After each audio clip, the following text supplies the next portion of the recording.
The House will be in order. The chair lays before the House a communication from the Speaker. The Speaker's Rooms, Washington, D.C., March 24, 2025. I hereby appoint the Honorable Abraham J. Hamadeh to act as Speaker pro tempore on this day. Signed, Mike Johnson, Speaker of the House of Representatives.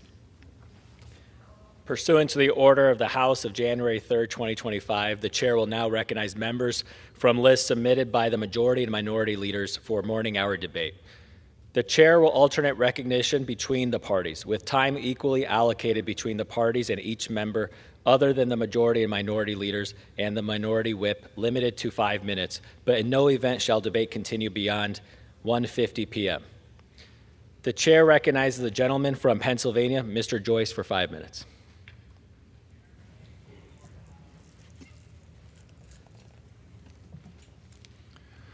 Thank you, Mr. Speaker. Mr. Speaker, during President Trump's inaugural address, he spoke of an aggressive artificial intelligence agenda to keep us, we in America, competitive with the Chinese Communist Party. And just in a few months, President Trump announced a historic $1.4 trillion investment into our economy from the United Arab Emirates. This investment will support American artificial intelligence. It will support American infrastructure. It will support semiconductors made in America. It will support energy production from America. It will support American manufacturing. Our two nations worked closely together during President Trump's first term to bring peace to the Middle East through the historic Abraham Accords. Now, with President Trump's leadership back in the White House, I am encouraged to see this partnership grow even stronger with this investment.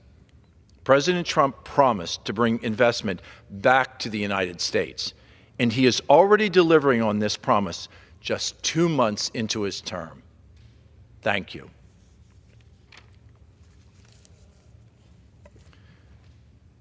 Mr. Speaker, as a leading producer of dairy products in the country, Pennsylvania's dairymen know just how important food additives are for the safety of our food supply.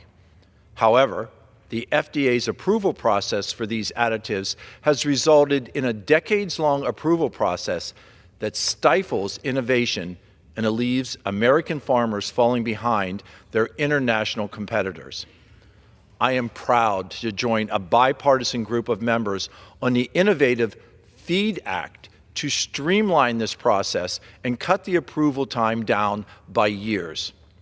Nutrient supplements keep our food supply safe, our livestock healthy, and allow American farmers to stay competitive on the international market. Agriculture is a critical industry in the Commonwealth of Pennsylvania, and I am proud to help lead this fight in Congress to give farmers access to the innovative products that they need to compete. Thank you.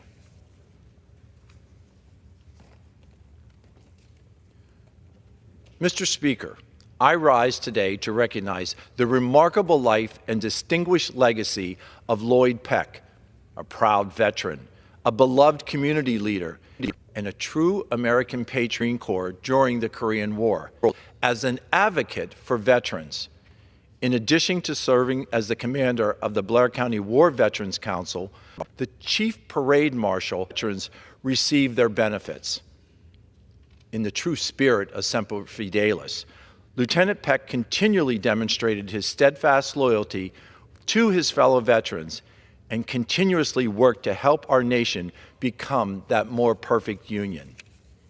As we remember Lloyd Peck, we also keep in mind his wife, Judy, his condolences and our heartfelt prayers.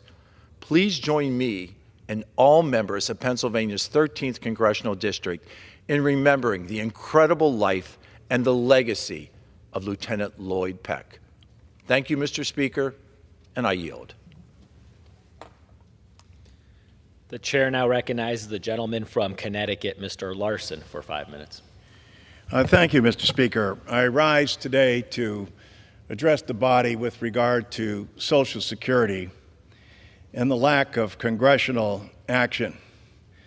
It might interest people in the audience, Mr. Speaker, to know that it's been over 50 years since Congress has enhanced Social Security on behalf of its recipients.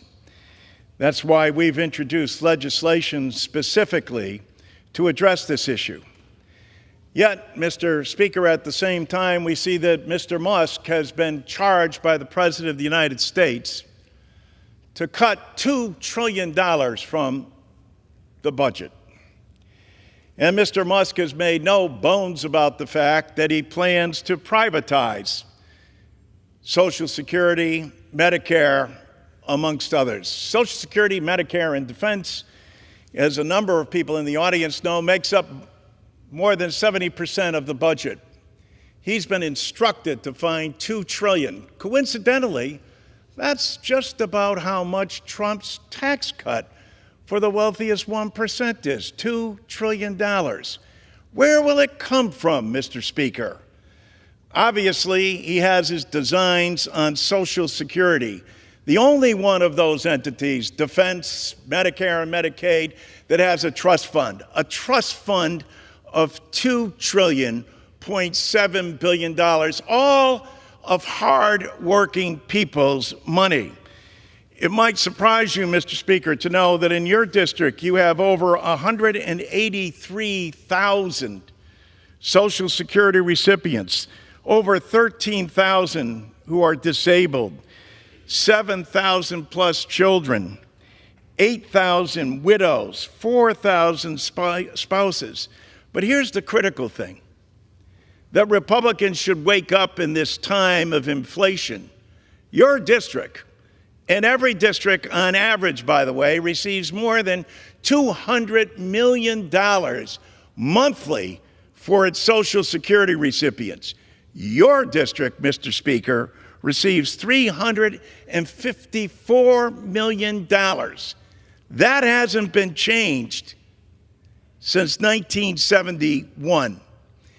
People in America should be outraged by the fact that Congress has not fulfilled its responsibility to act on behalf of its citizens. Social Security is the #1 insurance program in the country, serving over 70 million people. 10,000 baby boomers a day become eligible for Social Security, and Congress continues to ignore them and ignore their needs. Shamefully, more than 5 million of our fellow Americans get below poverty level checks from the wealthiest nation in the world and the most successful insurance program because of congressional inaction. Most of those 5 million are women. And among those, most of them are women of color. People have been taxed on their Social Security when they continue to work after retirement, and that is false as well.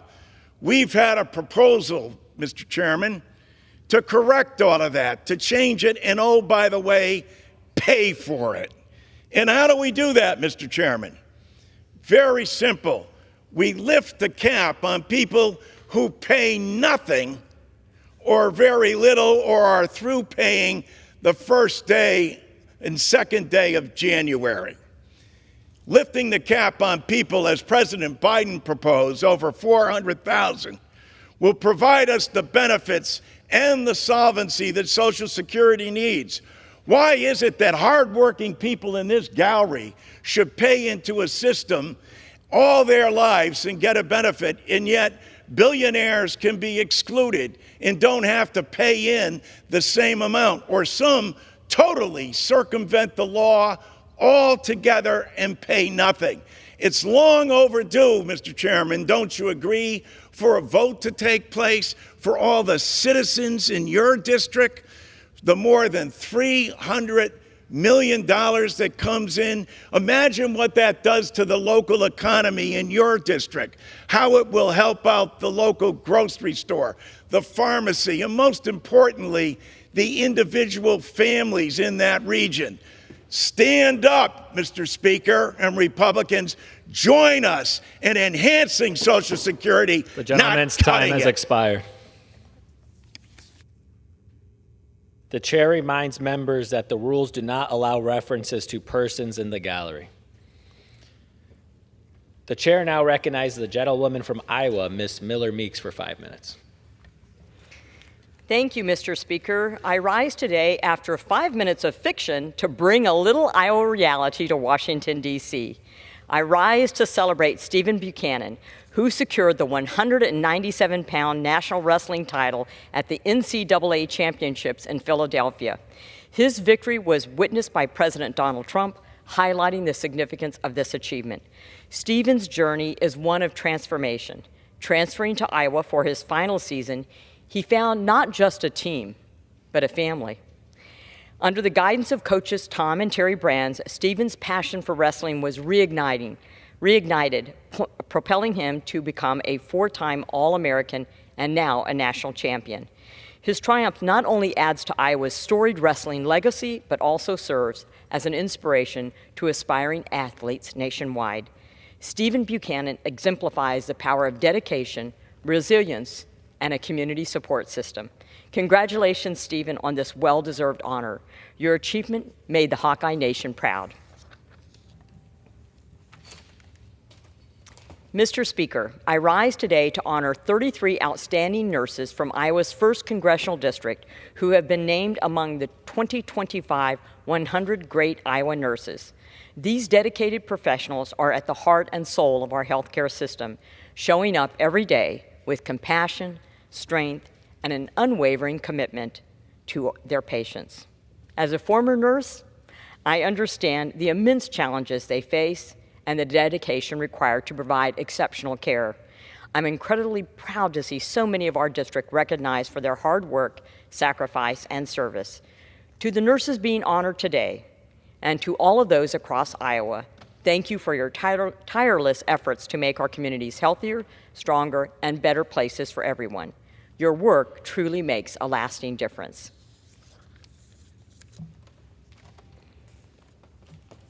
Mr. Speaker, I rise today to honor the life and legacy of a great Iowan, Glenn Keppy. A lifelong resident of Eldridge, Glenn dedicated his life to family, farming, and his community. His passion for agriculture was unmatched, whether raising award-winning livestock, advocating for Iowa pork producers, or mentoring the next generation of farmers. Glenn's impact stretched far beyond the fields. He served his neighbors through organizations like the North Scott Rotary, Farm Bureau, and 4-H, always leading with integrity and kindness. And I saw this firsthand at his visitation last Thursday, when there were more people there than I've ever seen at a visitation in my lifetime.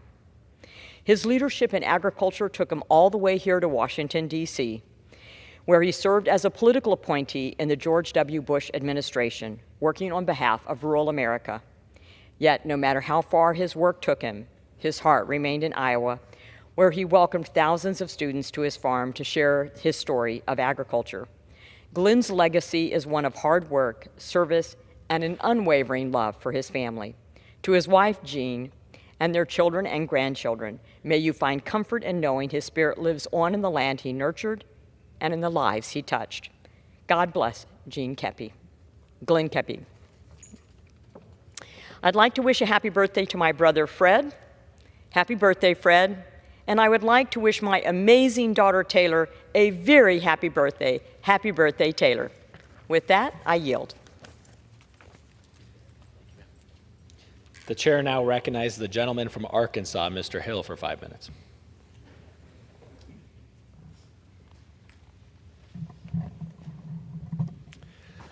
I thank the chairman. Mr. Speaker, I rise today to recognize Keaton Beasley of Simmons Bank. Keaton is a graduate of Henderson State University, a member of the Alpha Phi Alpha fraternity, and a banker in Little Rock. Keaton exemplifies the ethos of a community banker, frequently working with children, adults, and seniors to teach them the importance of financial literacy. His efforts prove it's never too late or too early to learn how to manage your finances.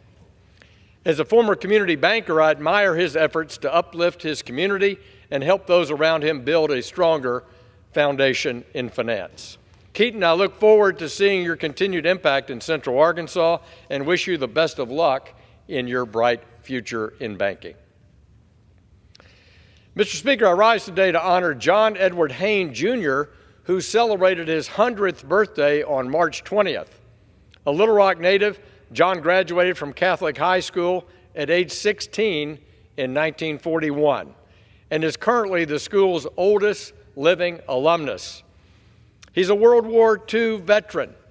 John was drafted at 18 and served in England, Belgium, Germany, France, and the Netherlands as an Army corporal in the Field Artillery Attachment of the 5th Army Division, the 9th Army Spearhead, the 5th Armored Division, and the 29th Division in Operation Kaput. John married his wife Beverly in 1947. They have 5 daughters, 17 grandchildren, and 19 great-grandchildren.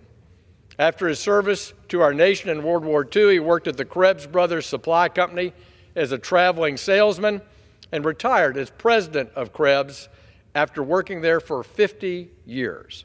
I thank John for his long service to our community, and I congratulate him on reaching this amazing milestone. Mr. Speaker, I rise today in recognition of Susan Bradshaw and Fawn Borden of Paws for Justice. Paws for Justice is an Arkansas charity that provides courthouse facility dogs to assist witnesses and victims as they go through difficult court proceedings. For children who are recounting heartbreaking, terrible events, these dogs provide comfort and support to make those difficult moments just a little bit better. While these dogs can often cost courthouses around $50,000 each, Paws for Justice provides them free of charge. As a proud owner of my great pup, Taft, I have an incredible appreciation for Paws for Justice efforts and thank them for their hard work in providing comfort for those who need it the most. Mr. Speaker, I rise today to recognize Lance Restrom, Director of Community Relations for the Arkansas Travelers baseball team. Lance has been with the championship-winning Travelers since 2006 and is the founder of the Arkansas Travelers Youth Foundation. Since 2021, the foundation has been introducing kids across the natural state to America's pastime.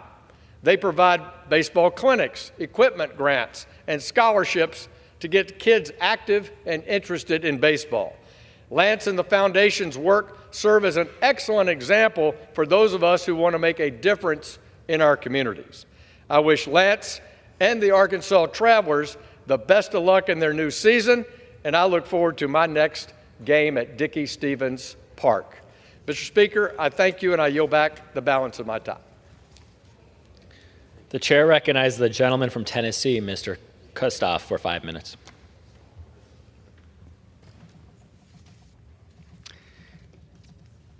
Thank you, Mr. Speaker. Mr. Speaker, I rise today to recognize a true icon in Tennessee basketball, Coach Bubba Luckett of Christian Brothers High School in Memphis. For over 40 years, Bubba Luckett has been more than a coach. He's been a mentor, a role model, and a steadfast leader both on and off the court. This will be Bubba Luckett's final year coaching high school basketball. Bubba became the heart and soul of CBHS basketball as a player, shattering records along the way. By the time he graduated in 1979, Bubba Luckett had scored almost 1,700 points, holding the record of all-time leading scorer at CBHS for over 40 years. After high school, Bubba was able to play for an elite college basketball team for 4 years at the University of Memphis, under head coach Dana Kirk and assistant coaches Larry Finch and Lee Fowler. Bubba Luckett's journey came full circle when his own high school coach Charlie Leonard invited him to return to CBHS as an assistant basketball coach in the mid-1980s. Several years later, in 1990, Bubba took over as the head coach. And over the course of 30-plus years as a varsity high school coach, Bubba Luckett has amassed impressive records and stats. Here are just a few. Over 700 career victories, 10 regional titles, 5 state championship appearances, and 2 championship titles. Indeed, Bubba Luckett has dedicated 4 decades of his life shaping young men into champions on the court, in the classroom, and also in life. Mr. Speaker, Reese McMullen is a former standout player at CBHS who is coached by Bubba Luckett. Reese is a true scholar and a gifted athlete, going on to play basketball at the University of Pennsylvania. But more importantly, Reese appreciates the coaching at CBHS that prepared him to play college basketball. Reese told me that Coach Luckett cared so much about all the players that Bubba Luckett emphasized to his young men character, academics, and basketball in that order. Reese told me, and I wrote this down, quote, "Coach cared about my development beyond basketball. He would also post our grades in the locker room to demonstrate the importance of grades. Coach cared about all aspects of our lives and that it is important to lead by example." Mr. Speaker, I also talked with Brother David Poos, the president of CBHS. Brother David told me, integrity is a hallmark of Bubba Luckett. He is a good role model for the players and students. Bubba is a brother's boy through and through. There's no doubt that Coach Luckett's impact at CBHS extends far beyond wins and losses. He has coached almost 50 young men over the years who would go on to play college basketball. And as he steps away from the sidelines, Bubba leaves behind not only a successful program, but a family, a brotherhood, and a tradition that will endure for generations. His lasting impact will be all the young men he nurtured in his program. Now, while he may no longer be drawing plays or calling timeouts, one thing is certain: Bubba Luckett's legacy will always be part of Christian Brothers High School.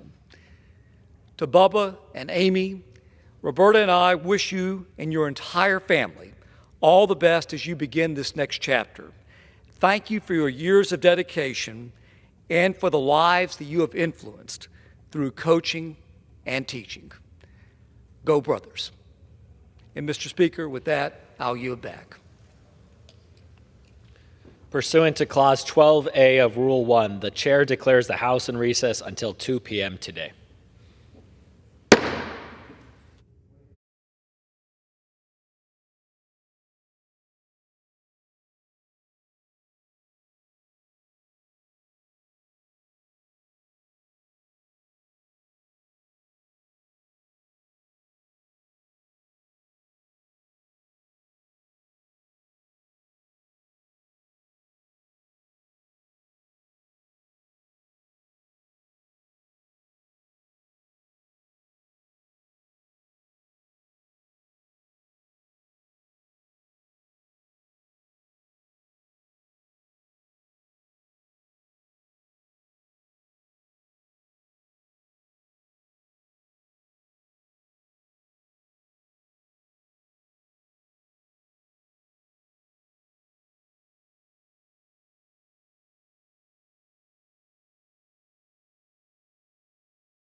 The House will be in order.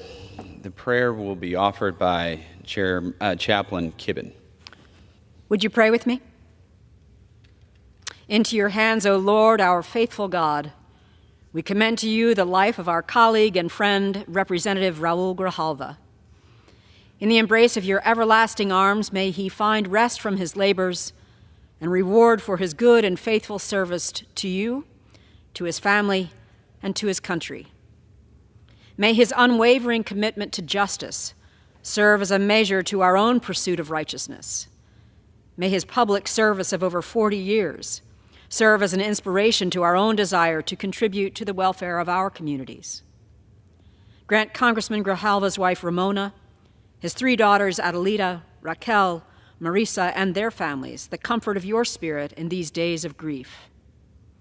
And to all whom he served in Arizona's 7th District, and whom he impacted here in the House, grant the lasting desire to look for opportunities to champion and advocate for a better future, and to mentor those who are now entrusted with the Congressman's legacy. Now in your eternal home, may Representative Grijalva lay down the burdens of this life and rejoice in the hope he strove to give to so many. In your eternal name we pray. Amen. The chair has examined the journal of the last day's proceedings and announces to the House the approval thereof. Pursuant to Clause 1 of Rule 1, the journal stands approved. The Pledge of Allegiance will be led by the gentlewoman from North Carolina, Ms. Fox. Please join me in the pledge to our wonderful flag. I pledge allegiance to the flag of the United States of America and to the republic for which it stands, one nation, under God, indivisible, with liberty and justice for all. The chair will entertain requests for 1-minute speeches. For what purpose does the gentlewoman from North Carolina seek recognition? Without objection, the gentlewoman is recognized for 1 minute. Thank you, Mr. Speaker. I rise to recognize the beginning of Nowruz, an exuberant occasion for the Persian people across the entire world that marks the beginning of the Persian New Year and spring. During this time, many pause to reflect upon and recognize the blessings of the previous year. Many also take this time to look forward to the coming spring with optimism and gratitude. Persian culture and the contributions made to broader civil society through it deserve to be celebrated by all. To members of the Persian community, both within the United States and across the world, I wish you a joyous and memorable holiday. I yield back, Mr. Speaker. For what purpose does the gentleman from North Carolina seek recognition? Without objection, the gentleman is recognized for 1 minute. Mr. Speaker, I rise to recognize the remarkable service members of Seymour Johnson Air Force Base in Goldsboro, North Carolina. During a recent base visit, I toured the Child Development Center, the Fitness Center, and the dorms. Quality of life remains essential to readiness alongside the CADM upgrades. Aircraft maintenance also remains vital, as well as addressing the challenges with delivering parts and the supply chain. Seymour Johnson Air Force Base plays a huge role in Eastern North Carolina's economy and our national defense. As an Air Force veteran, I'm so proud to represent Seymour Johnson in Wayne County. I will not stop advocating for the base, our war fighters in Eastern North Carolina. Thank you so much, Mr. Speaker, and I yield back. For what purpose does the gentlewoman from Michigan seek recognition? Ask unanimous consent to address the House for 1 minute and revise my remarks. Without objection, the gentlewoman is recognized for 1 minute. Water is a human right. We can't live without it. But far too often, our government treats it as just another product to be sold. In Michigan, the Great Lakes Water Authority voted to increase water rates by 5.9% and sewage rates by 4.5%. They approved these unaffordable increases despite unanimous and passionate public opposition, Mr. Speaker. I want folks to imagine how it feels for many of our residents in Detroit who had been living out of hotels for weeks because of a massive water main break flooded in their neighborhood of their home and even their vehicles. And now they're going to have to be paying more for their water. The Trump administration is already slashing every critical support program that the most vulnerable in our communities, especially our seniors, rely on to pay their bills. This will mean more water shutoffs. It will mean more stories of families melting snow and harvesting rainwater to shower and cook with. Our policy has to meet our principles. Water must be a human right in the United States of America. I yield. For what purpose does the gentlewoman from Arizona seek recognition? Hi, I seek unanimous consent to address the House and revise and extend my remarks. Without objection, the gentlewoman is recognized for 1 minute. Thank you. Mr. Speaker, I rise today to recognize the contributions of the Iranian American community and all those who celebrate Nowruz, the Persian New Year. Alongside Congresswoman Lofgren, I'm proud to introduce two pieces of legislation today, one which designates March as Iranian American Heritage Month, and the other to provide congressional recognition of Nowruz. At the same time, I want to recognize the fear and the pain in many communities about the Trump administration's war on immigrants and refugees. I was proud to lead a letter of over 30 Democrats to the president urging him to reconsider an immoral and harmful potential travel ban. Each year, millions of people around the world join together in celebration of the Persian New Year. The roots lie in ancient secular Persian traditions and an annual celebration of rebirth, renewal, and community. I am proud to host perhaps the first Hafseen table in the halls of Congress outside of my office, and I thank the many individuals who helped put it together, especially Mitra Bahramani and Parisa Bahaduran of Designs by Mitra. This is such a meaningful time for me as the daughter of Iranian immigrants, and I'm honored to be celebrating our community in this special way. Thank you. I yield back.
Ready to go. Pursuant to Clause 8 of Rule 20, the chair will postpone further proceedings today on motions to suspend the rules on which a recorded vote or the yeas and nays are ordered, or votes objected to under Clause 6 of Rule 20. The House will resume proceedings on the postponed questions at a later time. For what purpose does the gentleman from Texas seek recognition? Mr. Speaker, I move to suspend the rules and pass the bill H.R. 359. The clerk will report the title of the bill. H.R. 359, a bill to amend the Energy Policy Act of 2005 to require reporting relating to certain cost-share requirements and for other purposes. Pursuant to the rule, the gentleman from Texas, Mr. Babin, and the gentlewoman from Michigan, Ms. Stevens, each will control 20 minutes. The chair recognizes the gentleman from Texas. Mr. Speaker, I ask unanimous consent that all members may have 5 legislative days to revise and extend their remarks and to include extraneous material on H.R. 359, the bill now under consideration. Without objection. Mr. Speaker, I yield myself as much time as I may consume. The gentleman is recognized. Thank you, Mr. Speaker. And sorry to be a couple of minutes late. H.R. 359, the Cost Share Accountability Act of 2025, is a good government bill that does exactly what it says. It improves accountability. Led by Mr. Obernolte, this bill requires the Department of Energy, DOE, to submit a quarterly report to Congress describing instances where it has modified or waived cost share requirements and make these reports publicly available. DOE is subject to cost share requirements when making awards for research, development, demonstration, and commercial application activities. This means that each project must have a certain funding percentage, usually at least 50%, contributed by the award recipient. However, DOE can modify or eliminate those requirements when necessary, which is an authority that can be critical to supporting early-stage technologies. H.R. 359 does not prevent DOE from waiving cost share requirements. It simply ensures that any changes are reported to Congress and are made public. Transparency and accountability are important because they allow us to track how taxpayer dollars are spent once appropriated to DOE. I urge my colleagues to support this common sense bill and reserve the balance of my time. The gentleman reserves. Gentlewoman from Michigan. Thank you, Mr. Speaker. I yield myself as much time as I may consume. Gentlewoman is recognized. Mr. Speaker, I join the chairman of the committee to rise in support of the Cost Share Accountability Act of 2025. I want to thank the gentleman from California, Mr. Obernolte, and the gentleman from Illinois, Mr. Foster, for reintroducing this bipartisan common sense bill. The Department of Energy spends billions of dollars every year supporting research, development, demonstration, and commercialization activities. Per the Energy Policy Act of 2005, the Department of Energy requires not less than 20% for research and development and not less than 50% for demonstration or commercial application activities to be provided from a non-federal source so that all stakeholders have some skin in the game, and to control costs for taxpayers. To ensure that the cost match requirement is not a barrier to entry, the Secretary of Energy has the discretion to reduce or eliminate this cost share requirement if the Secretary determines that it is necessary or appropriate to do so. While it is important that the Secretary has this flexibility, current law contains no permanent requirement for the Department of Energy to notify Congress of the use of this flexible authority to reduce or eliminate such requirements. Thus, H.R. 359, the Cost Share Accountability Act of 2025, will direct the Department of Energy to provide quarterly reporting requirements to Congress on the use of the Secretary of Energy's cost share waiver authority. This bill would ensure that Congress is able to perform its oversight responsibilities and help inform future potential legislation to modify the cost share requirements. So again, let's thank our colleagues from both sides of the aisle for introducing and reintroducing this bipartisan bill. And I want to urge everyone to vote yes on H.R. 359. And with that, I reserve the balance of my time. The gentlewoman reserves. Gentleman from Texas. Mr. Speaker, I yield as much time as he may consume to the gentleman from California, Mr. Obernolte, to speak on his bill. Gentleman's recognized. Mr. Speaker, I am honored to rise in support of my bill, H.R. 359, the Cost Share Accountability Act. And I'd like to thank my colleague and my friend from Illinois, Congressman Bill Foster, for leading this bipartisan piece of legislation with me. Mr. Speaker, cutting-edge research and development in energy technology is often catalyzed through grants awarded by the Department of Energy. Normally, those grants come with a cost-sharing requirement, usually of around 50%. That's important because it makes sure that the entity that the grant is awarded to has some skin in the game. And it also ensures that taxpayers get the best value for their dollar when that grant is performed. However, the Department of Energy has the ability under federal law to waive or reduce that grant amount. However, it has become clear in recent years that it's not transparent when the DOE uses that authority, and it's hampering our ability as members of Congress to provide the oversight necessary into the activities of the DOE. This bill will impose a quarterly reporting requirement on the Department of Energy, during which they must report to Congress and the public occasions under which in the last 90 days they've utilized the ability to reduce or eliminate the cost share requirement. This will provide us in Congress the information that we need to do our job of oversight, and it will also make sure that the ability to reduce or eliminate the cost sharing is used appropriately and in appropriate circumstances. Mr. Speaker, this is transparent, bipartisan, good government legislation, and I would like to urge my colleagues to vote yes. I yield back. Mr. Speaker, I have no further requests for time, and I'm prepared to close, and I continue to reserve. Gentleman reserves. I'm from Michigan. Mr. Speaker, it is a thing of beauty to watch Mr. Obernolte and Mr. Foster legislate together. I've seen it for a number of years on the House Science, Space, and Technology Committee, and it is one of the reasons why I'm so excited for H.R. 359 and to see its passage here in the House of Representatives.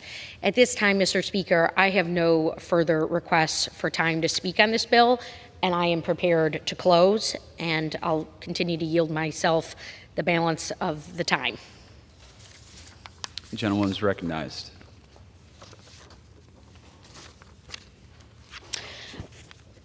Again, I want to thank my colleagues for introducing this bill and for their work, and we are going to urge a very strong yes vote on H.R. 359, and I yield back the balance of my time. Gentleman yields. Gentleman from Texas. Thank you, Mr. Speaker. This bill passed the House with unanimous support in the 118th Congress and is a prime example of the bipartisan backing for Congress's role in the overseeing transparent and efficient spending by federal agencies. I want to thank Representative Obernolte for leading this legislation again in the 119th Congress and Representative Foster for co-sponsoring it. I urge all of my colleagues to join me in support of this bill, and I yield the balance of my time. The question, will the House suspend the rules and pass the bill, H.R. 359? Those in favor say aye. Those opposed, no. In the opinion of the chair, 2/3 being in the affirmative.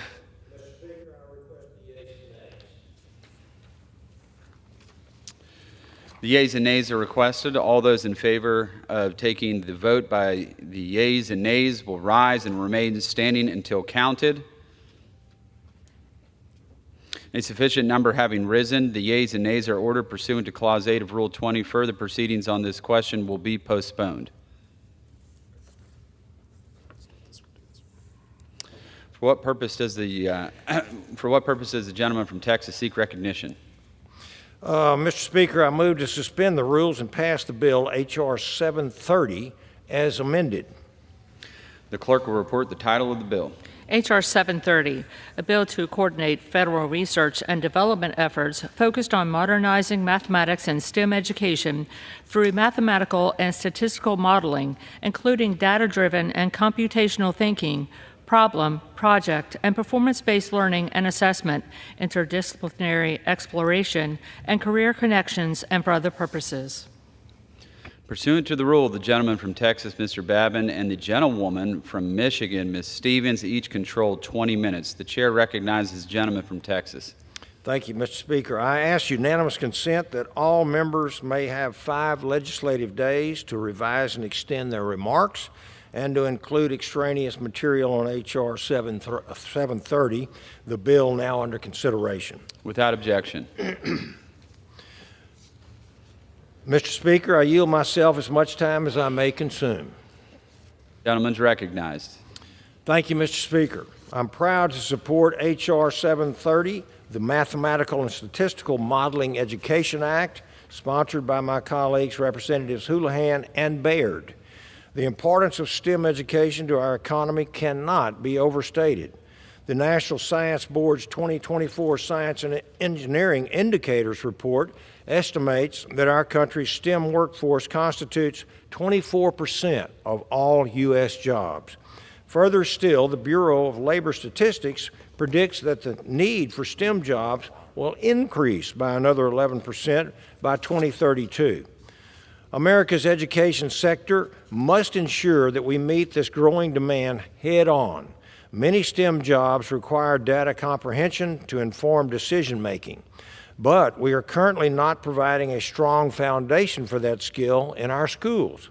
H.R. 730 would modernize our mathematics curriculum by providing competitive, merit-based grants to support mathematical and statistical modeling education. Having served on the House Science, Space, and Technology Committee since joining Congress, and now as the sitting chairman, I understand the importance of mathematical and statistical analyses. I've had a front row seat to the extraordinary accomplishments of our domestic STEM talent across many industries and professions. One thing they all share is a solid foundation and understanding of mathematics and modeling. These skills are crucial to a wide variety of occupations, informing computational and data-driven thinking that supports the growth of a versatile STEM workforce. Statistical analysis underpins everything from the development of artificial intelligence to improving advanced manufacturing. This bill will allow us to teach these skills more effectively through R&D in new curricula and methodologies. H.R. 730 also directs the national academies to conduct a study identifying best practices for mathematical and statistical modeling education. I want to thank Representatives Houlihan and Baird for their work on this logical legislation that supports our students and our economy. This bill passed the House in the 117th and in the 118th Congresses, and I urge my colleagues to pass it again today. I reserve the balance of my time. The gentleman reserves. Gentlewoman from Michigan. Mr. Speaker, I yield myself as much time as I may consume. The gentlewoman's recognized. Thank you, Mr. Speaker. This is a real honor and a delight to be speaking on behalf of and in support of the Mathematical and Statistical Modeling Act, otherwise known as H.R. 730. We here in the House Gallery Chamber have an audience of about 75 people. And it's really quite amazing to have the outside public in the House of Representatives today watching this debate, because if you're interested in government, maybe sometimes you're attuned to what's going on the social media or the cable news. And sometimes that really misses the mark of what we're doing here in the nation's capital. Bipartisan legislation committed to moving this nation forward.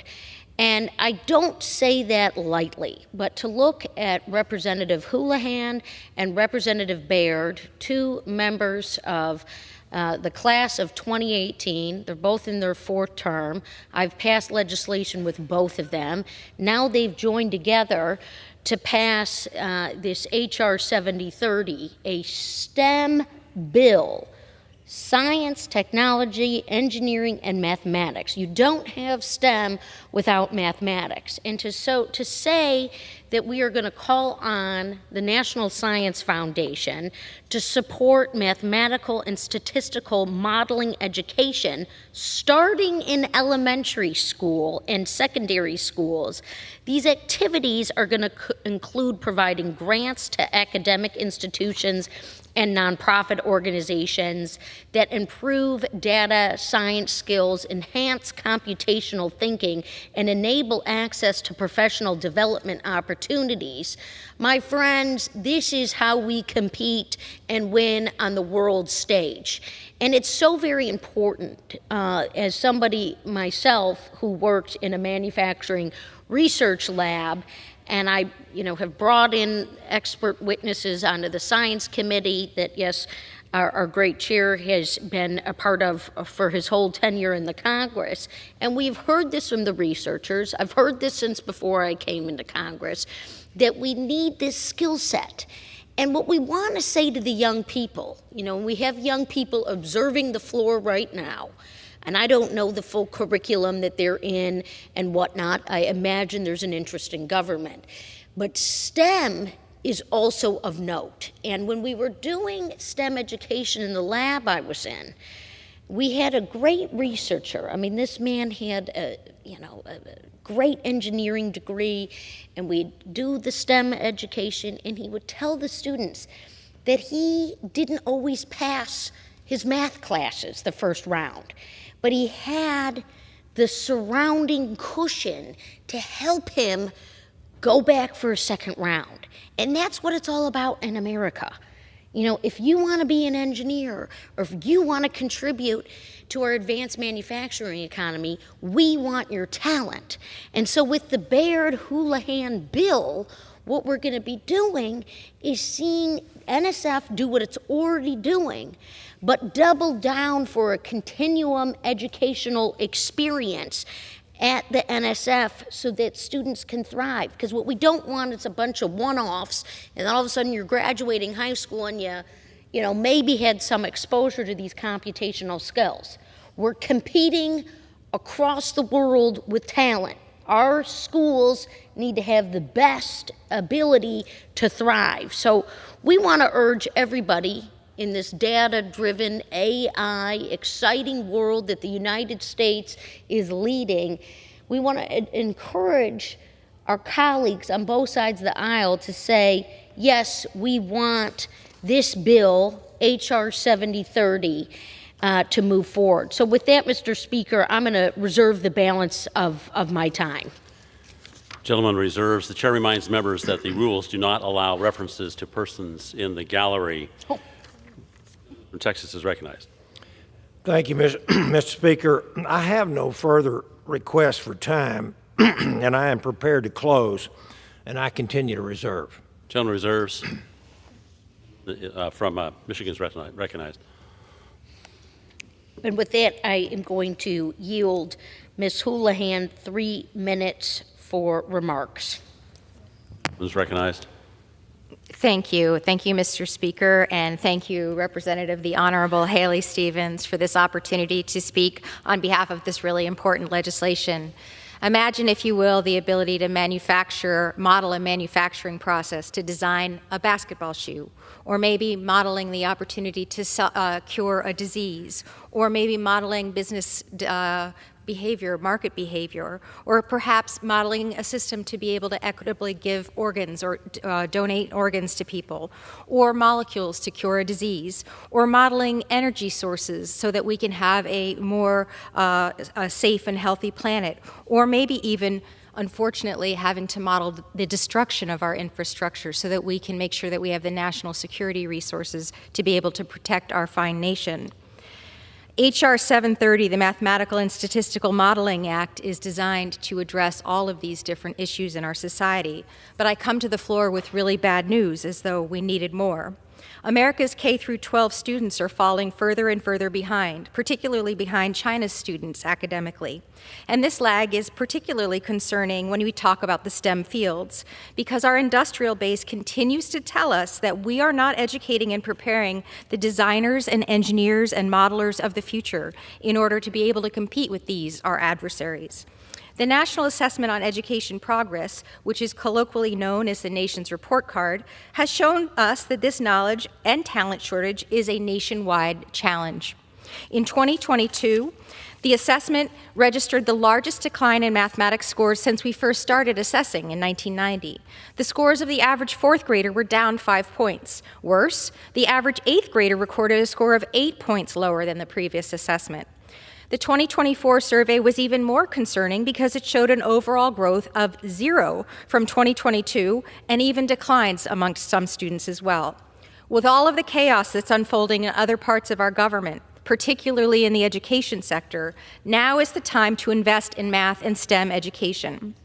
The Mathematical and Statistical Modeling Education Act is just one answer to this challenge. It is a bipartisan bill, and it does direct $10 million of already appropriated money to the National Science Foundation for a grant program that will support the modernization of mathematical and statistical modeling for education across this nation.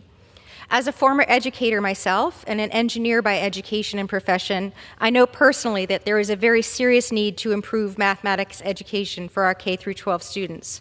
Indeed, when I taught chemistry, I saw firsthand how my students struggled because they lacked the basic foundations in math that are necessary for the sciences.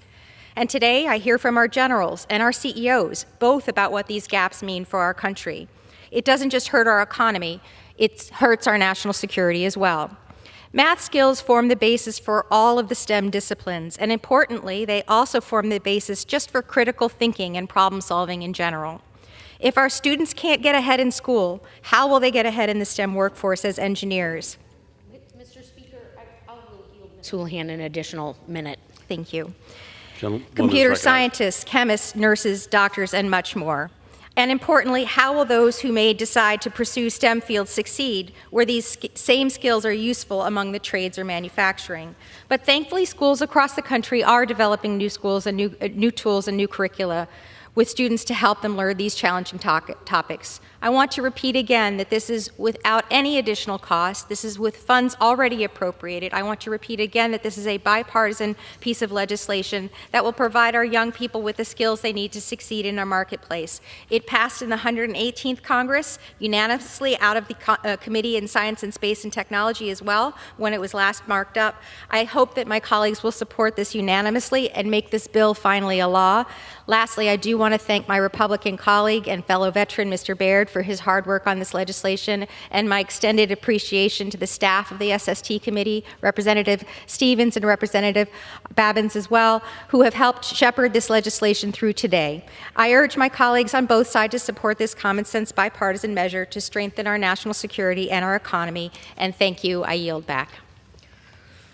Mr. Speaker, I have no further requests for time to speak on this bill, and I am prepared to close, and I yield myself the balance of the time. Gentlewoman is recognized. Great. Thank you so much to our wonderful sponsors of this bill. It is really quite exciting. We continue to move towards urging colleagues to vote yes on H.R. 730, the Mathematical and Statistical Modeling Education Act. And with that, Mr. Speaker, I yield back the balance of my time. Gentleman yields back. Gentleman from Texas is recognized. Thank you, Mr. Speaker. As teachers prepare the next generation of American STEM workers, we must invest in the best curricula and teaching methods. H.R. 730 will improve mathematical and statistical modeling education in the United States, ensuring American businesses have qualified workers with the necessary skills to drive innovation in STEM fields, including artificial intelligence and advanced manufacturing. This is good policy, which is why this same bill passed the House in the 117th and the 118th Congress. I urge my colleagues to support it once again, and I yield the balance of my time. The gentleman yields the balance of his time. The question is, will the House suspend the rules and pass the bill H.R. 730? Those in favor, as amended. Those in favor say aye. Those opposed, no. In the opinion of the chair, 2/3 being in the affirmative, the rules are suspended. The bill is passed, and without objection, the motion to reconsider is laid on the table. For what purpose does the gentleman from Texas seek recognition? Mr. Speaker, I move to suspend the rules and pass the bill H.R. 1318. The clerk will report the title of the bill. H.R. 1318, a bill to amend the Research and Development, Competition, and Innovation Act to clarify the definition of foreign country for purposes of malign foreign talent recruitment restriction and for other purposes. Pursuant to the rule, the gentleman from Texas, Mr. Babin, and the gentlewoman from Michigan, Ms. Stevens, will each control 20 minutes. The chair recognizes the gentleman from Texas. Thank you, Mr. Speaker. I ask unanimous consent that all members have 5 legislative days to revise and extend their remarks and to include extraneous material in H.R. 1318, the bill now under consideration. Without objection.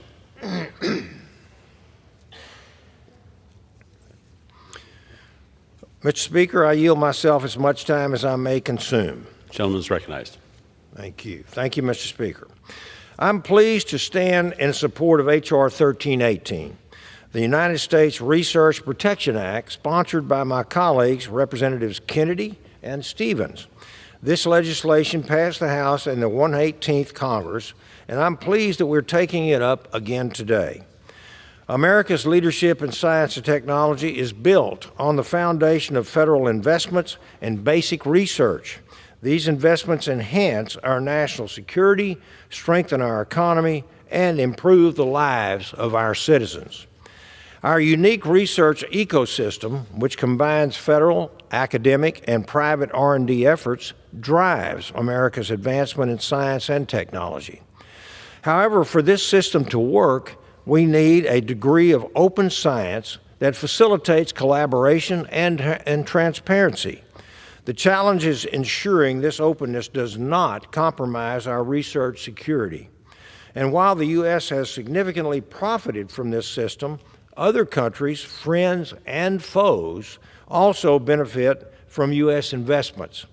The theft of our basic research poses a significant risk to our global competitiveness.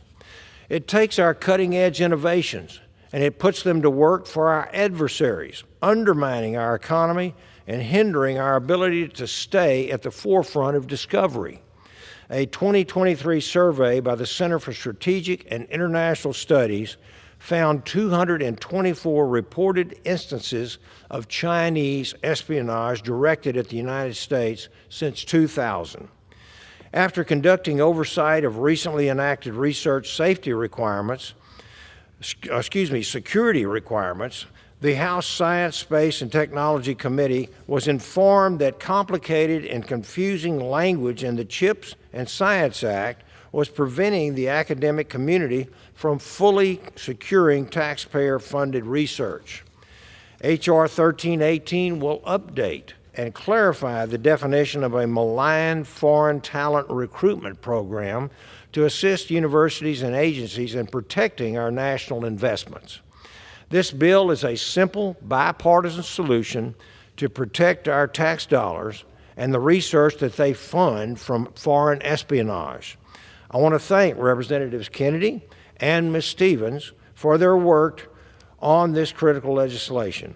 I urge my colleagues to support H.R. 1318 and reserve the balance of my time. Gentleman reserves. The gentlewoman from Michigan is recognized. Mr. Speaker, I yield myself as much time as I may consume. Gentleman is recognized. Thank you, Mr. Speaker. I rise in support of my bill, H.R. 1318, alongside Congressman Kennedy of Utah, the United States Research Protection Act. I certainly want to thank Mr. Kennedy for his bipartisan leadership on this exciting and important topic, and frankly, an essential topic. Look, in the 117th session of Congress, we got a CHIPS and Science Act done. It included a lot of provisions focused on improving research security. This landmark law also included a prohibition on federal researchers' participation in foreign talent recruitment programs sponsored by adversaries of the United States seeking to undermine our nation's competitiveness. This is a serious and very real topic.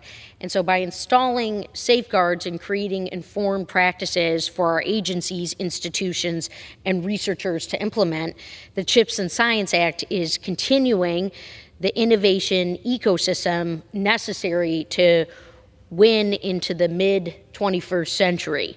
And so from my vantage point of, I serve on the Science, Space, and Technology Committee and the Select Committee on United States competition with the Chinese Communist Party, I certainly understand the risks. Many of us who are delving into these topics have really glommed on to the risk posed to our research enterprise from adversaries like China and Russia. And the committees that are, enabling us to operate in a bipartisan way have also explored the methods used to circumvent these safeguards that our country has put into place, including going through third-party countries. And so this is why we want to ensure our research institutions, have the best interests in mind, best talent going to them, American talent, doing very innovative things, but they need to have the necessary clarity to faithfully implement research security measures that the CHIPS and Science Act put into place to protect our national research assets. So H.R. 1318 clarifies, it's always nice to clarify in legislation, the definition of malign foreign talent recruitment program so that our beloved universities and research institutions can readily ensure that their faculty members are not affiliated with malign foreign talent. And the National Science Foundation affirmed that our amendment, this adjustment, would improve their ability to ensure institutional compliance, because people want to follow the law. They need the guardrails and they need the clarity of the law. So even minor differences in definitions can have large consequences and can make implementation difficult. And so we have the chance, and we're eager to do this here, to make this one right and to strengthen the United States and to strengthen our research enterprise. And so we've got a good example in this bill of how to address gaps in policy and improve the efficiency of our agencies. And in this case, our academic stakeholders, they're the ones who came to us and they said, we have a problem, and with the definition in a law that we wrote. And so in a bipartisan and an informed process, we worked with these stakeholders, we worked through the committee and the agency, certainly the NSF, to fix this issue. And this is how improving efficiency and accountability at our agencies should be handled, with stakeholder consultation and congressional action. So this bipartisan bill passed the Congress in the 118th. The Senate didn't act, but we're going to encourage them in the 119th to act when we urge all of our colleagues in the House chamber to support this bill once again. And with that, Mr. Speaker, I reserve the balance of my time. Gentleman reserves. Gentleman for Texas recognized. Mr. Speaker, I yield as much time as he may consume to the good doctor from Utah, Mr. Kennedy. Gentleman is recognized. Mr. Speaker, I rise today to support the passage of my legislation, the United States Research Protection Act. H.R. 1318 is a critical piece of legislation that seeks to protect the future of our nation's scientific and technological advancement. The stakes could not be higher in this era of rapid global innovation and increasingly complex geopolitical dynamics. I thank Chairman Babin for working with me to bring this important bipartisan legislation to the floor quickly. I also want to thank my colleague from Michigan, Congresswoman Stevens, for co-leading this bill with me. I'm proud that my very first bill to pass the House will protect crucial research done here in the United States from adversarial foreign actors seeking to exploit our research, talent, and resources for their own gain. Everyone in this chamber knows the growing threat from the Chinese Communist Party. This adversary has made no secret of its intentions to surpass the United States in key technological areas, from artificial intelligence to quantum computing to biotechnology. In 2022, Congress passed the Research and Development Competition and Innovation Act as part of the CHIPS and Science Act. That bill prohibited researchers who receive federal funds from participating in malign foreign talent recruitment programs in which foreign countries incentivize or compensate researchers for activities that present a conflict of interest for the researchers or that are otherwise unauthorized. The Science, Space, and Technology Committee has been conducting vigorous oversight of the implementation of the CHIPS Act and has found that complicated and confusing language in the bill was impeding the ability of American researchers and their institutions to protect taxpayer-funded research. This ambiguity could also allow for loopholes, allowing malign foreign talent recruitment programs in our universities and other research labs to recruit researchers or access sensitive data, effectively funding breakthrough research for the Chinese Communist Party with American taxpayers' dollars. China's government has embarked on an aggressive strategy to acquire critical American research and intellectual property. We've seen a troubling pattern of intellectual property theft, economic espionage, and illicit influence over academic institutions. These efforts aren't just limited to the economic realm, they are a matter of national security. The United States Research Protection Act updates and clarifies the definition of malign foreign talent recruitment programs to protect our national investments. If we do not act now, we risk losing the technological edge that has kept our country secure, prosperous, and at the forefront of global innovation. We have a responsibility to protect American research, safeguard our intellectual property, and ensure that the innovations of today will remain in the hands of those who work to benefit our nation, not those who seek to undermine it. By passing this bipartisan bill, H.R. 1318, we are making a strong commitment to future generations of Americans. We are telling them we will not stand idly by as American innovations are put at risk. We are telling the world that the United States will continue to lead in the global technological race, and we will do so on our terms. I thank Chairman Babin for his leadership on this issue. He is a thoughtful and dedicated patriot who is making certain that our grandchildren are better off as a result of our efforts today. I encourage all my colleagues to support this bill. I yield back. Mr. Speaker, I have no further requests at this time and I'm prepared to close, and I continue to reserve. Gentleman reserves. Gentleman from Michigan is recognized. Mr. Speaker, I have no further requests for time to speak on this bill, and I am prepared to close, and I yield myself the balance of my time. Gentleman is recognized. Thank you again to my colleague, Mr. Kennedy. Those were very affirming and wonderful remarks on the importance of this legislation. I think from what everyone can hear today that we have bipartisan technical improvement legislation that will only strengthen our nation and our research enterprise. So we want to urge everyone to vote yes on H.R. 1318. And with that, Mr. Speaker, I yield back the balance of my time. Gentleman yields back. Gentleman from Texas is recognized. Thank you, Mr. Speaker. The government needs clear and explicit guidance for our agencies and federally funded researchers. And while this body has passed multiple bills to protect American research, unintentional ambiguity has created confusion within the academic research community.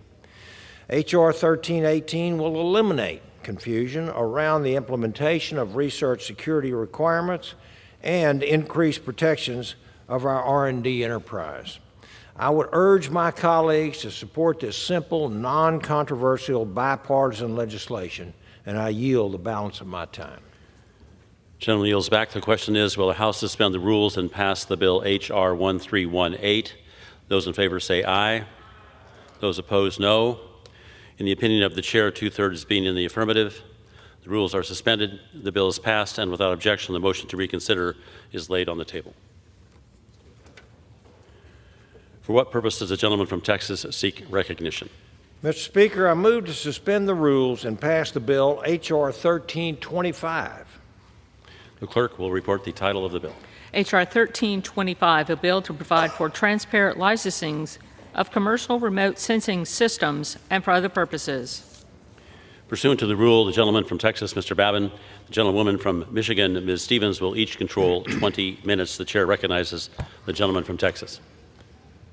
Mr. Speaker, I ask unanimous consent that all members may have 5 legislative days to revise and extend their remarks and to include extraneous material in H.R. 1325, the bill now under consideration. Without objection. Mr. Speaker, I yield myself as much time as I may consume. Gentleman is recognized. Thank you, Mr. Speaker. I rise in support of H.R. 1325, the Commercial Remote Sensing Amendment Act of 2025. This bill updates reporting requirements for NOAA's Office of Commercial Remote Sensing Regulatory Affairs, giving Congress the ability to monitor how regulations are affecting the expansion and development of the commercial remote sensing industry. Remote sensing uses data collected from satellites to produce images of Earth and has become a crucial tool in fields like agriculture, finance, trade, energy, and national security. Commercial remote sensing also provides us with vital information for many important applications. The technology behind it is constantly evolving, and the industry is seeing tremendous growth. To effectively support and manage remote sensing activities, it's imperative that Congress receives timely and comprehensive reports in order to evaluate the state of the industry and how regulations are affecting this growth. The Commercial Space Launch Competitiveness Act of 2015 established a reporting requirement for the Department of Commerce on the status of the commercial remote sensing licensing and regulation. That requirement expired in 2020. H.R. 1325 will reinstate this reporting requirement and keep Congress informed of agency actions, their impact on licensees, and the state of the commercial remote sensing industry. Mr. Speaker, H.R. 1325 is a no-nonsense, bipartisan bill that will ensure the U.S. remains at the helm of this important field. I want to thank the former chairman of Science, Space, and Technology Committee, Mr. Lucas, for introducing this bill and his leadership on this important topic. This bill passed the House by voice vote in the last 2 Congresses, and I look forward to working with the Senate to see it finally across the finish line. I urge all of my colleagues to support this bill, and I reserve the balance of my time. Gentleman reserves. The gentlewoman from Michigan is recognized. Thank you, Mr. Speaker. I yield myself as much time as I may consume. Gentlewoman is recognized. Thank you. I join my colleague and chair, Mr. Babin, to rise in support of the Commercial Remote Sensing Amendment Act of 2025, H.R. 1325. And we are very pleased to see this legislation being reintroduced this Congress. And certainly it is coming from the leadership of our former chair of the Committee on Science, Space, and Technology, Mr. Frank Lucas, and our ranking member, Ms. Zoe Lofgren, another bipartisan bill. Commercial remote sensing is a vibrant and growing industry. Data and imagery from commercial remote sensing satellites are used widely in energy, agriculture, disaster monitoring, mapping, and national security applications, such as maritime surveillance. Commercial space-based images provide vital scientific information on the health of our Great Lakes, informing policy in my beloved home state of Michigan and across the basin. These images also provide visibility and insight into life-threatening events, such as the before and after observations of the devastating Palisades and Eaton wildfires in Southern California.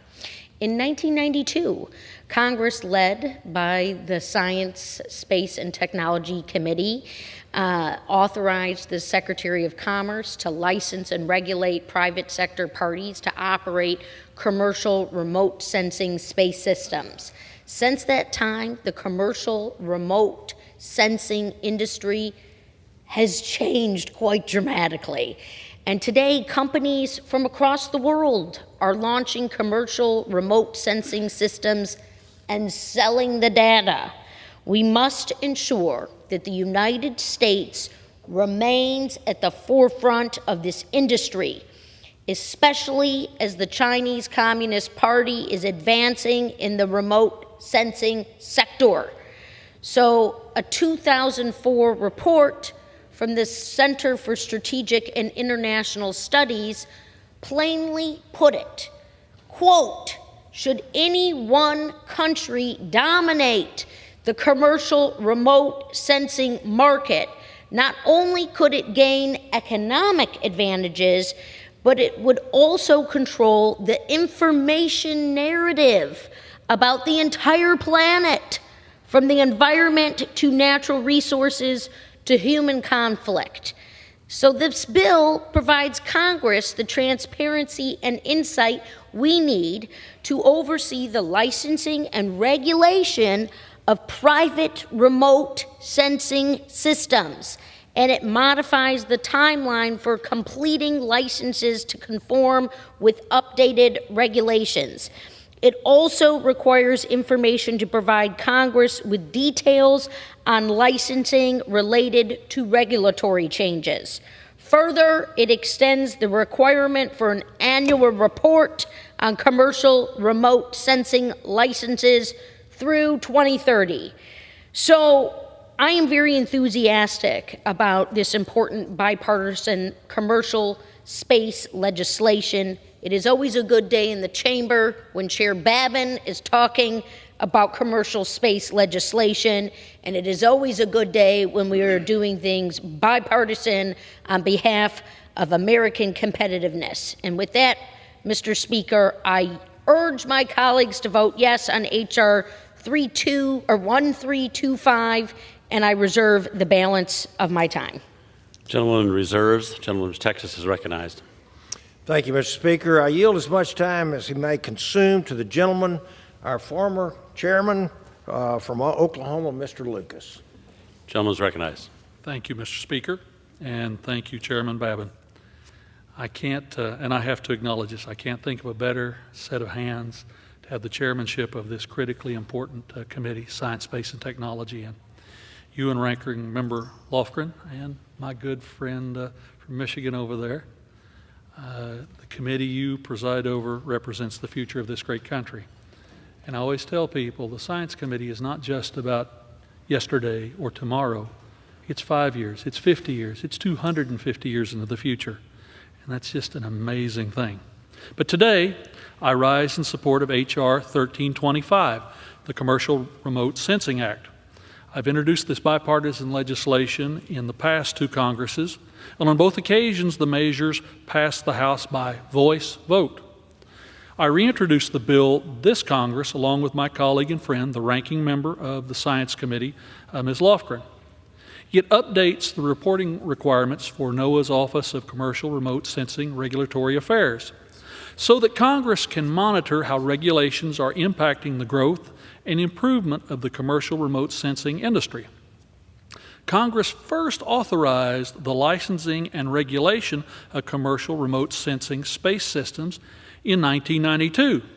Since then, the industry has become a crucial resource in a number of industries, including agriculture, finance, trade, energy. Remote sensing uses data collected from satellites to produce images of Earth. This imagery and data has a number of important applications. It can allow farmers to improve the crop production by more efficiently applying water and fertilizer. It can inform the future commodity prices by actively monitoring weather and crop health. It can also improve our ability to prepare for and respond to natural disasters by instructing floodplain mapping, tornado tracking, and drought monitoring, topics that are all front of mind for all Americans, but especially those in my home state of Oklahoma. Commercial remote sensing can also be helpful in humanitarian relief efforts and monitoring treaty compliance, among other national security and foreign affairs applications. This technology provides us critical information for a number of fields. As the industry is constantly evolving and growing, we must make sure that Congress is receiving timely and comprehensive reports to accurately evaluate how regulations are affecting the state of the industry. The Commercial Space Launch Competitive Act of 2015 established a reporting requirement from the Department of Commerce on the status of commercial remote sensing, licensing, and regulation. That requirement expired in 2020. H.R. 1325 will reinstate the reporting requirement and keep Congress informed of agency actions, their impact on licensees, and the state of commercial remote sensing industry. Mr. Speaker, H.R. 1325 is a simple, bipartisan bill that will help ensure that the United States remains the global leader in commercial remote sensing industry. I want to thank the ranking member, Lofgren, for joining me in advancing this legislation, and I urge all of my colleagues to support this bill, and I yield back. Mr. Speaker, I have no further requests for time, and I'm prepared to close, and I continue to reserve. Gentleman reserves. Gentlewoman is recognized. Mr. Speaker, I have no further requests for this time to speak on this bill, and I'm prepared to close and yield myself the balance of the time. Gentlewoman is recognized. Thank you, Mr. Speaker. It is always a good thing when we have a Lucas bill, and particularly when it's a bipartisan bill, and usually it is.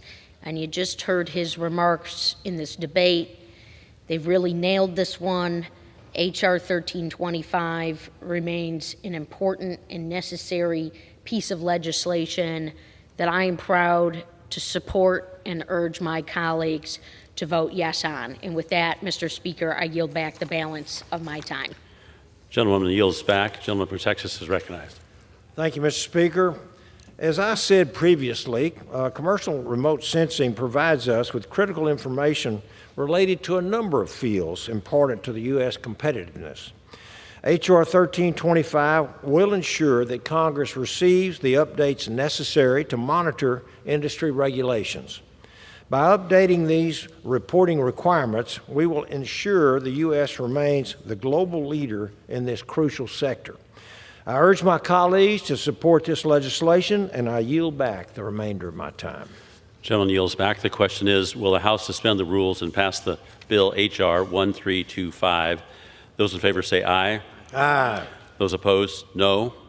In the opinion of the chair, two-thirds being in the affirmative, the rules are suspended, the bill is passed, and without objection, the motion to reconsider is laid on the table. For what purpose does the gentleman from Texas seek recognition? Mr. Speaker, I move to suspend the rules and pass the bill H.R. 1326. The clerk will report the title of the bill. H.R. 1326, a bill to provide for Department of Energy and Department of Agriculture joint research and development activities and for other purposes. Pursuant to the rule, the gentleman from Texas, Mr. Babin, and the gentlewoman from Michigan, Ms. Stevens, will each control 20 minutes. The chair recognizes the gentleman from Texas. Thank you, Mr. Speaker. I ask unanimous consent that all members may have 5 legislative days to revise and extend their remarks and to include extraneous material on H.R. 1326, the bill now under consideration. Without objection.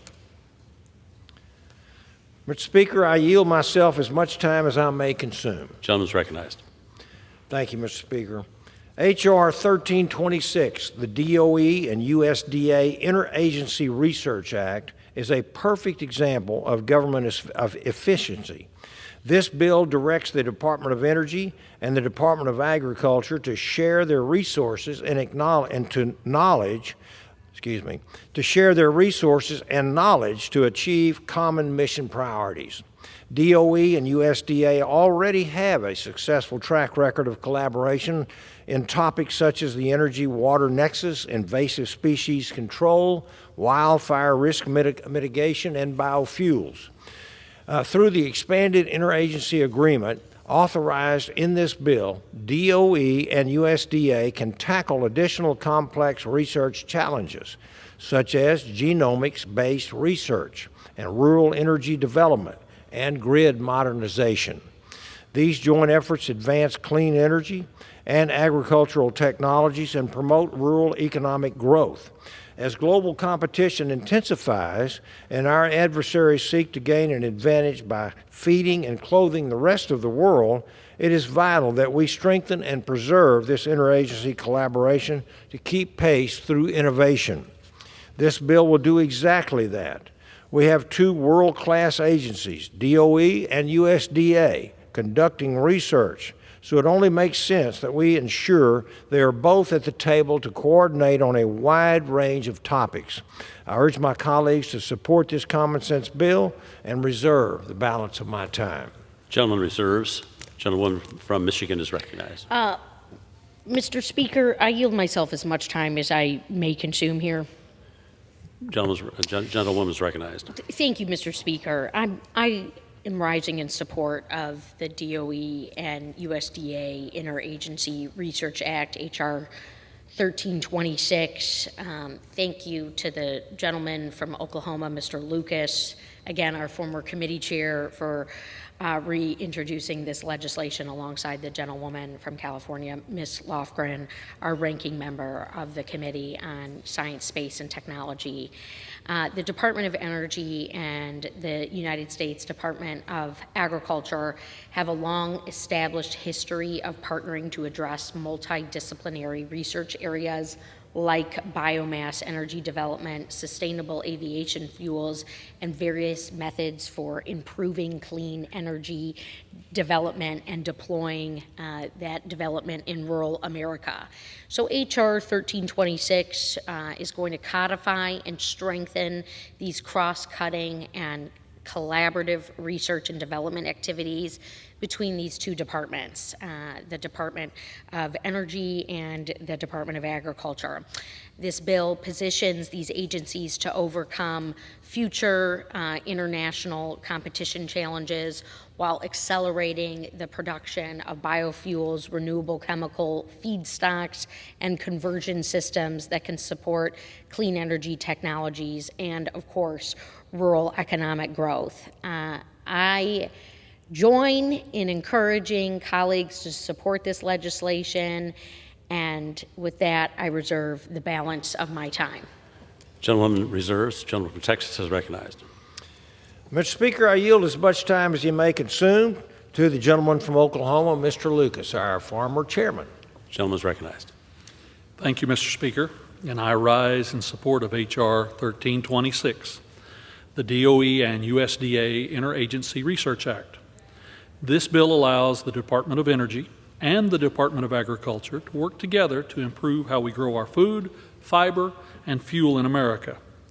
I introduced this bill in the last Congress with the help of the ranking member of the Science Committee, Ms. Lofgren.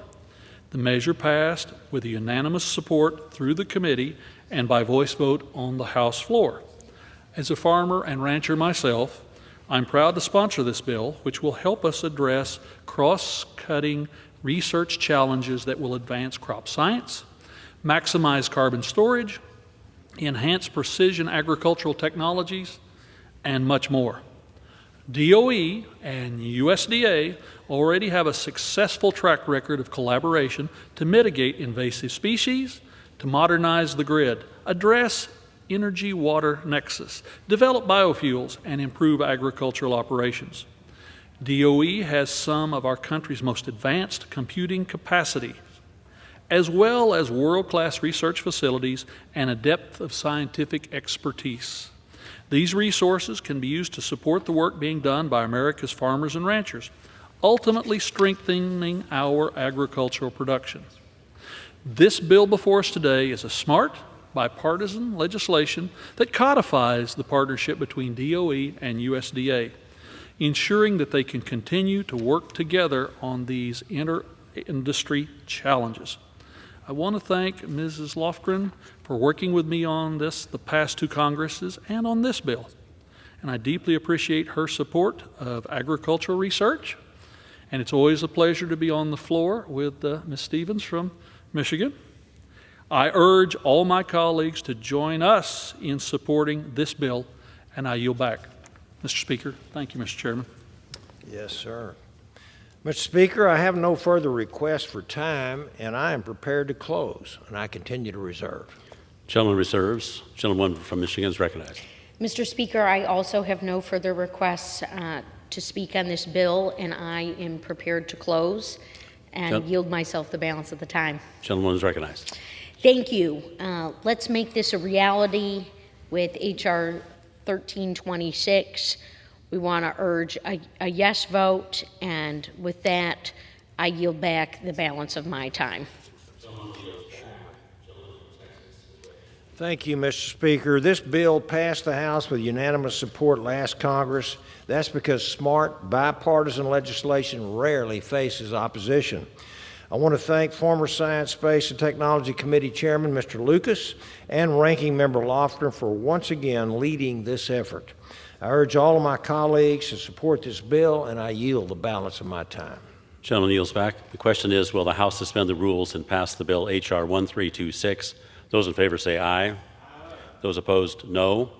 In the opinion of the chair, 2/3 being in the affirmative, the rules are suspended. Speaker, I request the yeas and nays. The yeas and nays are requested. All those in favor of taking this vote by the yeas and nays will rise and remain standing until counted. A sufficient number having risen, the yeas and nays are ordered pursuant to Clause 8 of Rule 20. Further proceedings on this question will be postponed. For what purpose does the gentleman from Texas seek recognition? Mr. Speaker, I move to suspend the rules and pass the bill H.R. 1350. The clerk will report the title of the bill. H.R. 1350, a bill to provide for Department of Energy and National Science Foundation research and development coordination and for other purposes. Pursuant to the rule, the gentleman from Texas, Mr. Babin, and the gentlewoman from Michigan, Ms. Stevens, will each control 20 minutes. The chair recognizes the gentleman from Texas.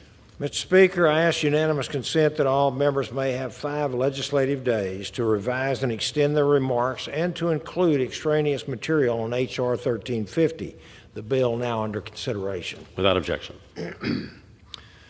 Mr. Speaker, I yield myself as much time as I may consume. Gentleman is recognized. Thank you, Mr. Speaker.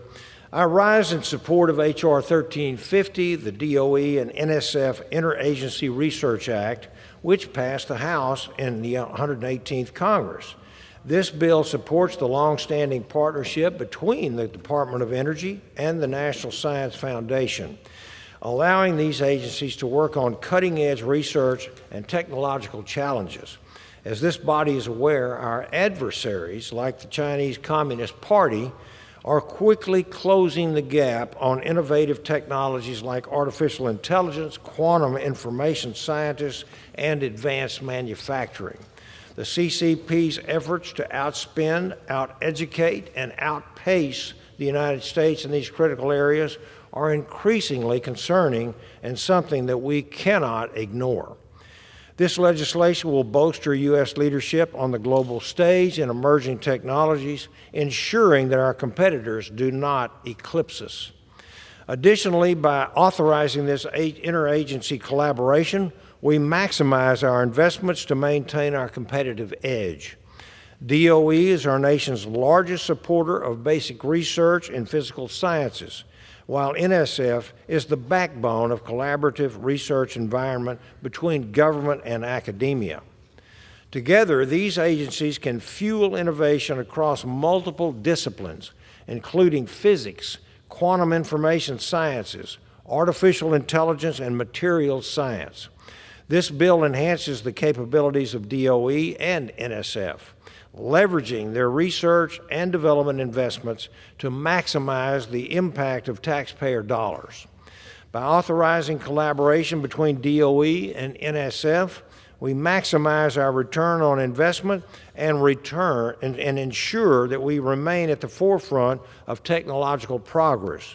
I want to thank committee members, Representatives Stevens and Baird, for reintroducing this important legislation. I urge my colleagues to support this bill and reserve the balance of my time. Gentleman reserves. The gentlewoman from Michigan is recognized. Mr. Speaker, I yield myself as much time as I may consume. Gentlewoman is recognized. Thank you, Mr. Speaker.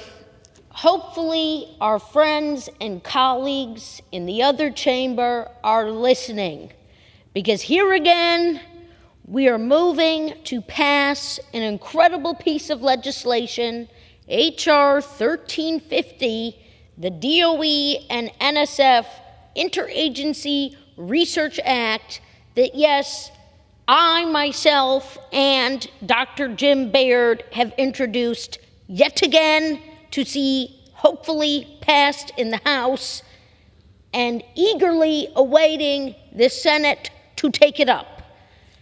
Simply put, H.R. 1350 authorizes collaborative research between the Department of Energy and the National Science Foundation in areas that are essential to our national competitiveness. This legislation will build on the long-standing partnership between the Department of Energy and the National Science Foundation to leverage the unique investments and expertise in a wide range of fields, including quantum science, artificial intelligence, fusion energy, and of course, advanced manufacturing. Alongside these research partnerships, this legislation also authorizes collaborative initiatives in education, training, and development to build a stronger workforce in the science, technology, engineering, and mathematic fields. Lastly, this legislation promotes secure data and information transfer capabilities between these agencies. So we are not working in silos, but so we are working together safely and securely to develop a shared, agile data ecosystem. In August 2024, the Australian Strategic Policy Institute updated its data set, exposing a dramatic shift in U.S. technology leadership. Once dominant in 60 of the 64 critical technologies, the U.S., according to this Policy Institute, now leads in just 7, while China has surged from 3 to 57 since the start of the century. And this is not to put a wet blanket on our incredible country and our innovation capabilities. We want to be measuring, we want to be coordinating, and we want to be strategic, and we want to be effective stewards of any taxpayer dollars, which is why this bill is not appropriating any such thing. We are in a wake-up call moment, all right? But this isn't over. And so to reclaim our edge, we have to empower our top science agencies to unite, to collaborate, and to drive the innovation necessary to lead before any of our competitors seek to leave us behind. So we have this bill. As the chair said, this has passed the House. Our colleagues in the Senate just need to do their job. This collaboration between the NSF and the DOE, it's not new. And in fact, they have an extensive history of joint activities, such as support for the development of the Vera Rubin Observatory, a world-class tool for scientific discovery and astronomy located in Chile. We're proud of that partnership. In a testament to the power of these collaborations, this observatory just reached a major milestone with the installation of the Large Synoptic Survey Telescope, the LSST, the largest digital camera ever built. So this facility will soon be ready to scan the sky for the next 10 years, creating an ultra high definition time-lapse record of our universe. The DOE and NSF Interagency Research Act strengthens the legislative foundation of our beloved CHIPS and Science Act, a landmark bill that enables both agencies to foster a more collaborative research environment to maximize their collective impacts for our nation. So for all these reasons, and drum roll please, this bipartisan legislation falls upon us, and all of the colleagues are encouraged to support it. And with that, Mr. Speaker, I reserve the balance of my time. The gentlewoman from Michigan reserves.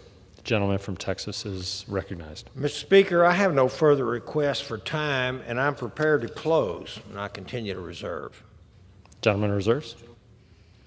Gentlelady from Michigan is recognized. Mr. Speaker, I also have no further requests for time to speak on this bill, and I am prepared to close and yield myself the balance of my time.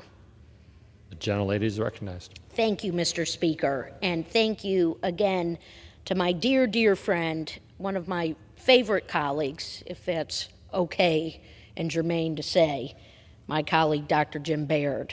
We're both Midwesterners.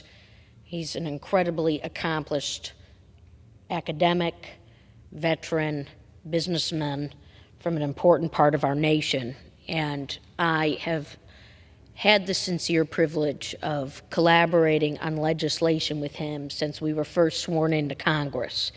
And now here we are again, partnering on H.R. 1350, and we urge our colleagues to vote in support of this bill, as we've done in other sessions, so we can implore the Senate to do their part. We're doing it early in the 119th session.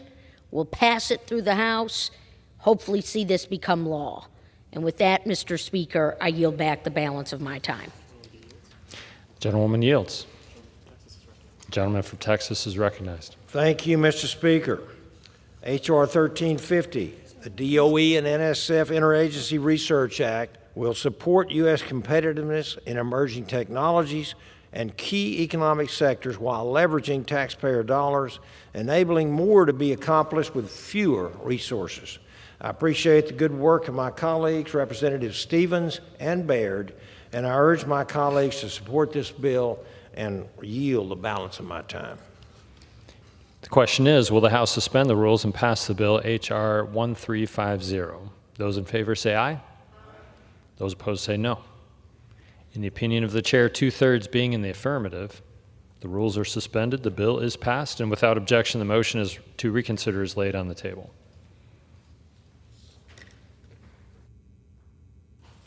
For what purposes does the gentleman from Texas seek recognition? Mr. Speaker, I move to suspend the rules and pass the bill H.R. 1368. The clerk will report the title of the bill. H.R. 1368, a bill to provide for Department of Energy and National Aeronautics and Space Administration research and development coordination and for other purposes. Pursuant to the rule, the gentleman from Texas, Mr. Babin, and the gentlewoman from Michigan, Ms. Stevens, each will control 20 minutes. The chair recognizes the gentleman from Texas. Mr. Speaker, I ask unanimous consent that all members may have 5 legislative days to revise and extend their remarks and to include extraneous material on H.R. 1368, the bill now under consideration. Without objection. Mr. Speaker, I yield myself as much time as I may consume. The gentleman is recognized. Thank you, Mr. Speaker. I rise in support of H.R. 1368, the DOE and NASA Interagency Research Coordination Act.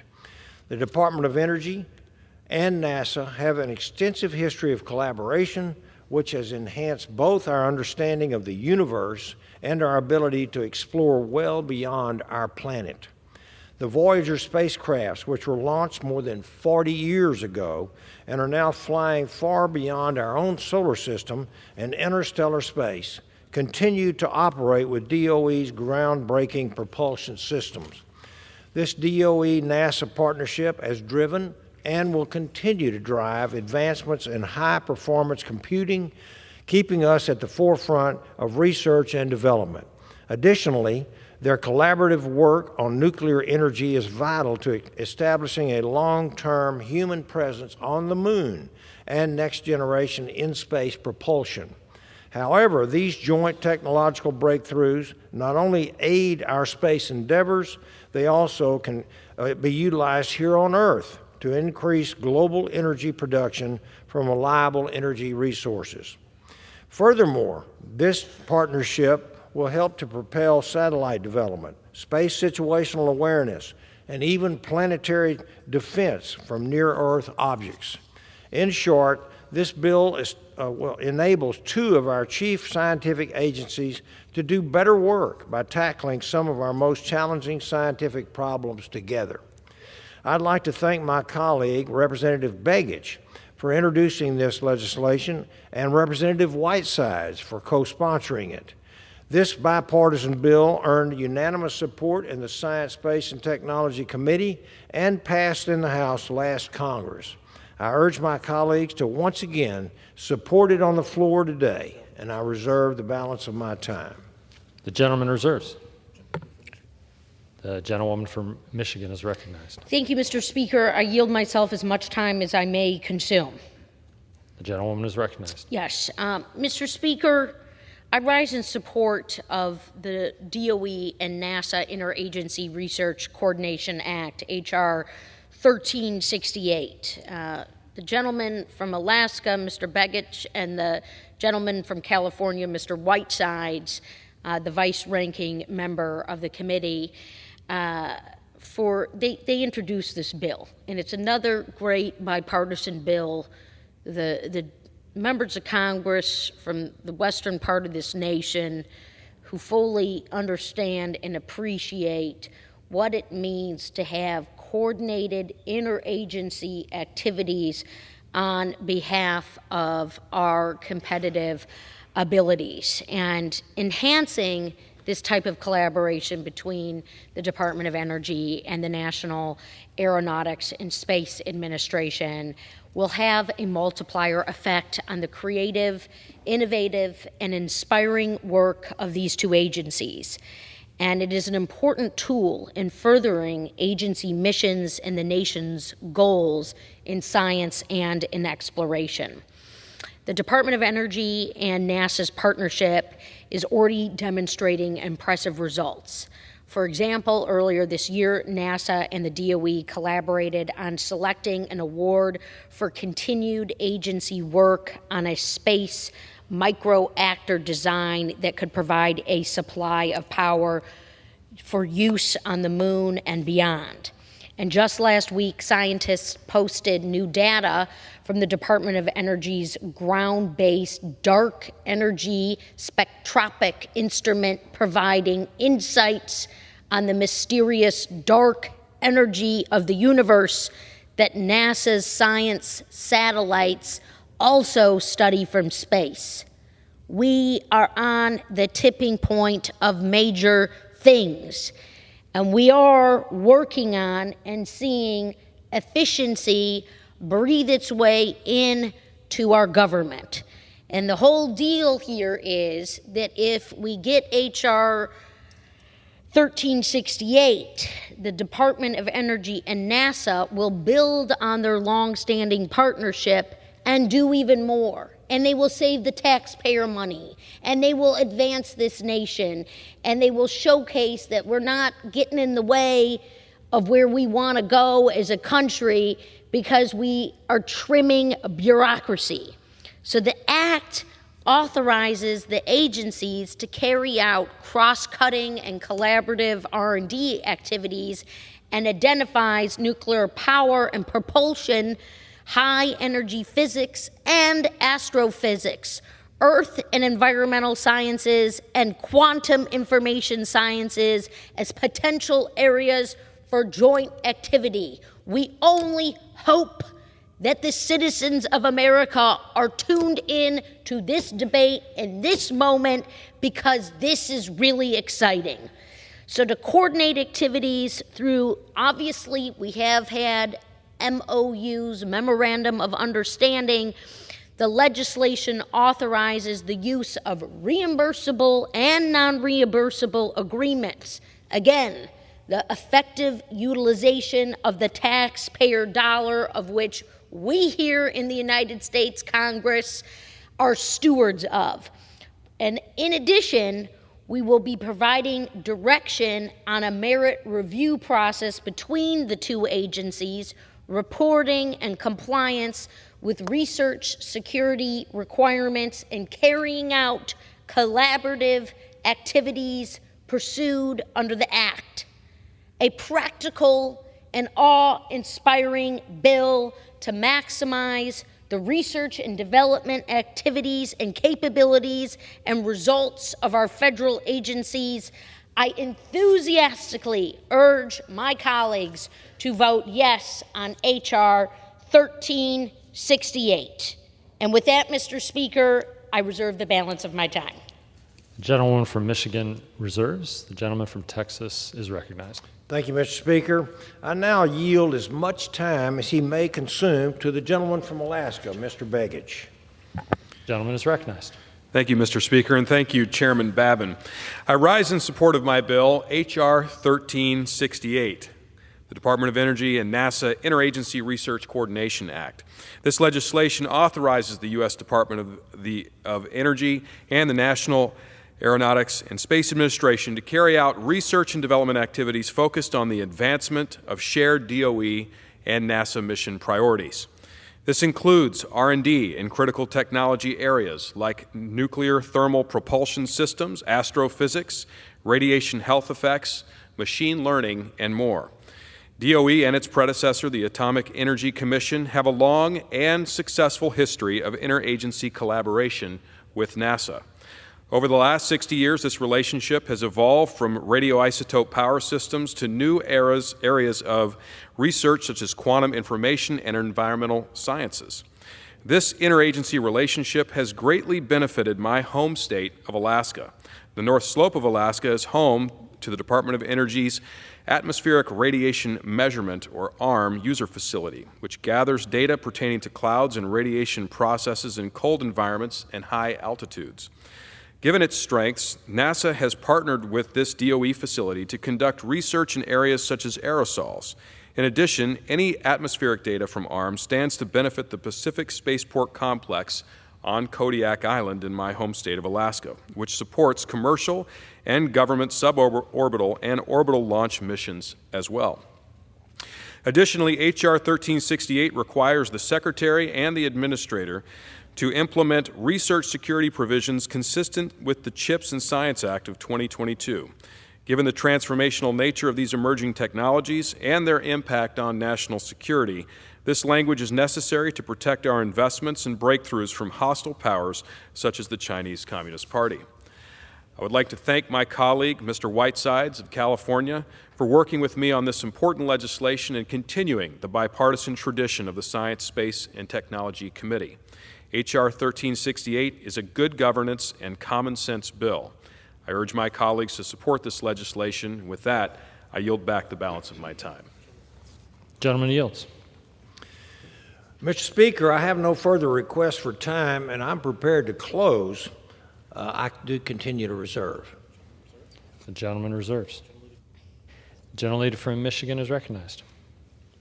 Mr. Speaker, I have no further requests for time to speak on this bill, and I too am prepared to close, and I would like to yield myself the balance of my time. The gentlewoman is recognized. Thank you, Mr. Speaker. The gentleman from the West, Begich and Whitesides, along with Mr. Kennedy, these appear to be three freshman members of Congress, have come together in an important way to introduce H.R. 1368. We want to thank the gentleman. We want to continue to urge a yes vote on the DOE and NASA Interagency Research Coordination Act. And with that, Mr. Speaker, I yield back the balance of my time. Gentlelady yields. The gentleman from Texas is recognized. Thank you, Mr. Speaker.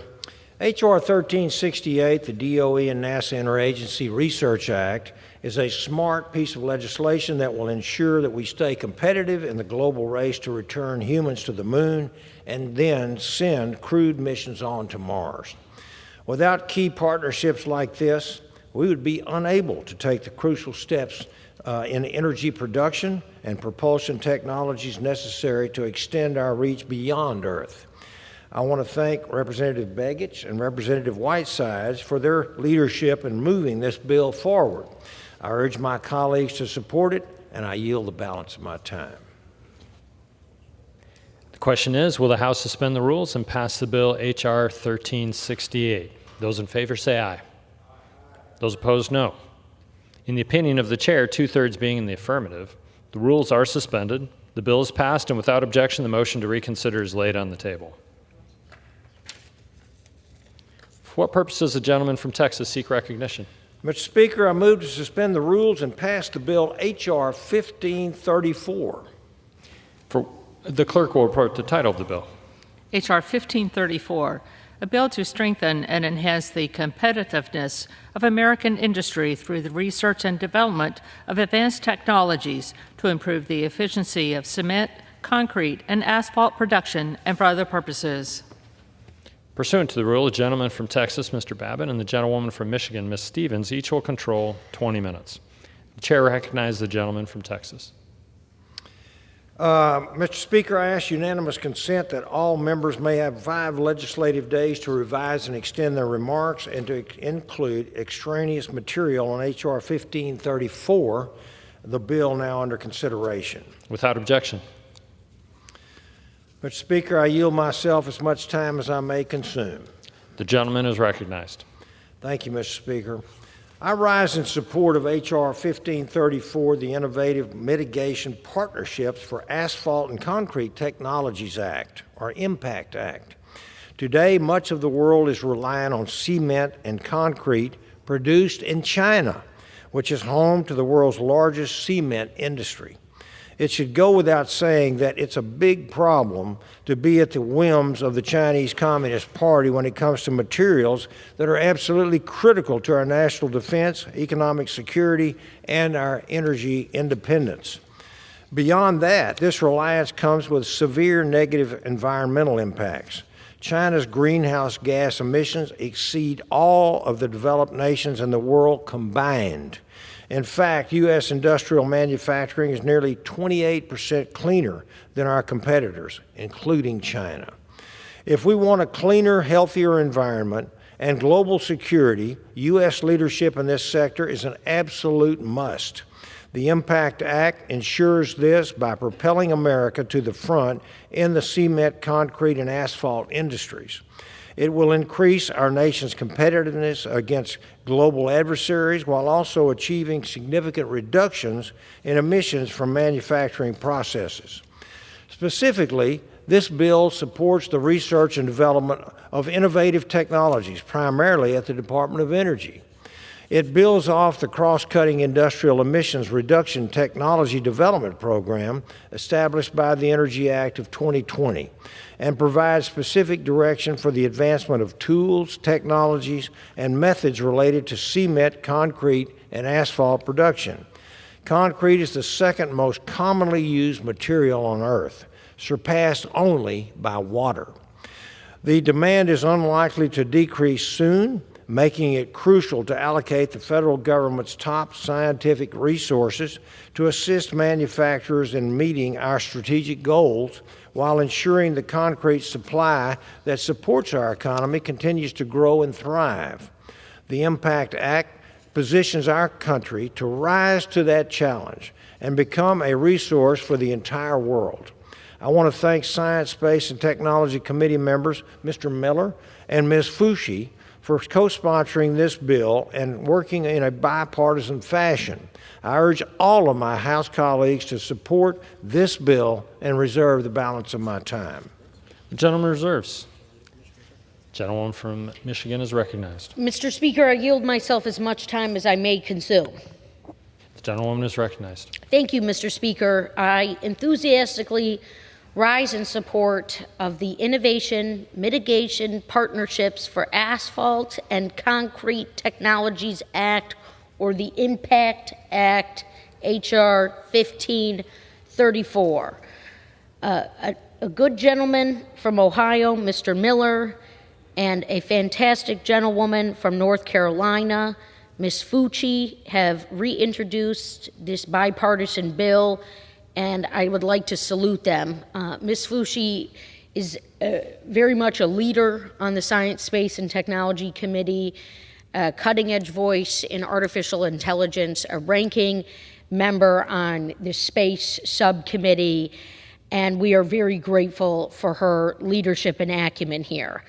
As our chair just extrapolated, the United States produces approximately 95 million metric tons of cement each year, representing nearly 400 million cubic yards of concrete, with another 454 million metric tons of asphalt pavement materials produced per year.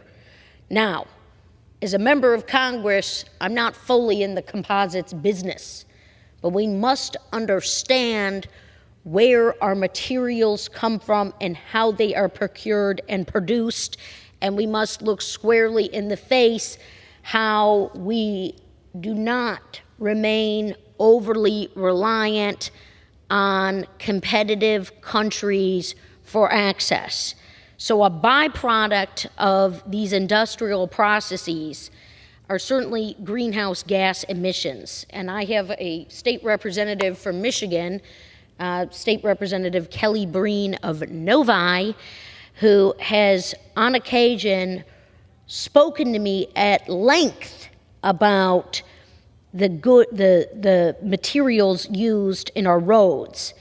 And we know right now that the byproduct of the industrial processes for these cement applications accounts for 8% of human-induced carbon dioxide emissions. Now, I come from the Motor City.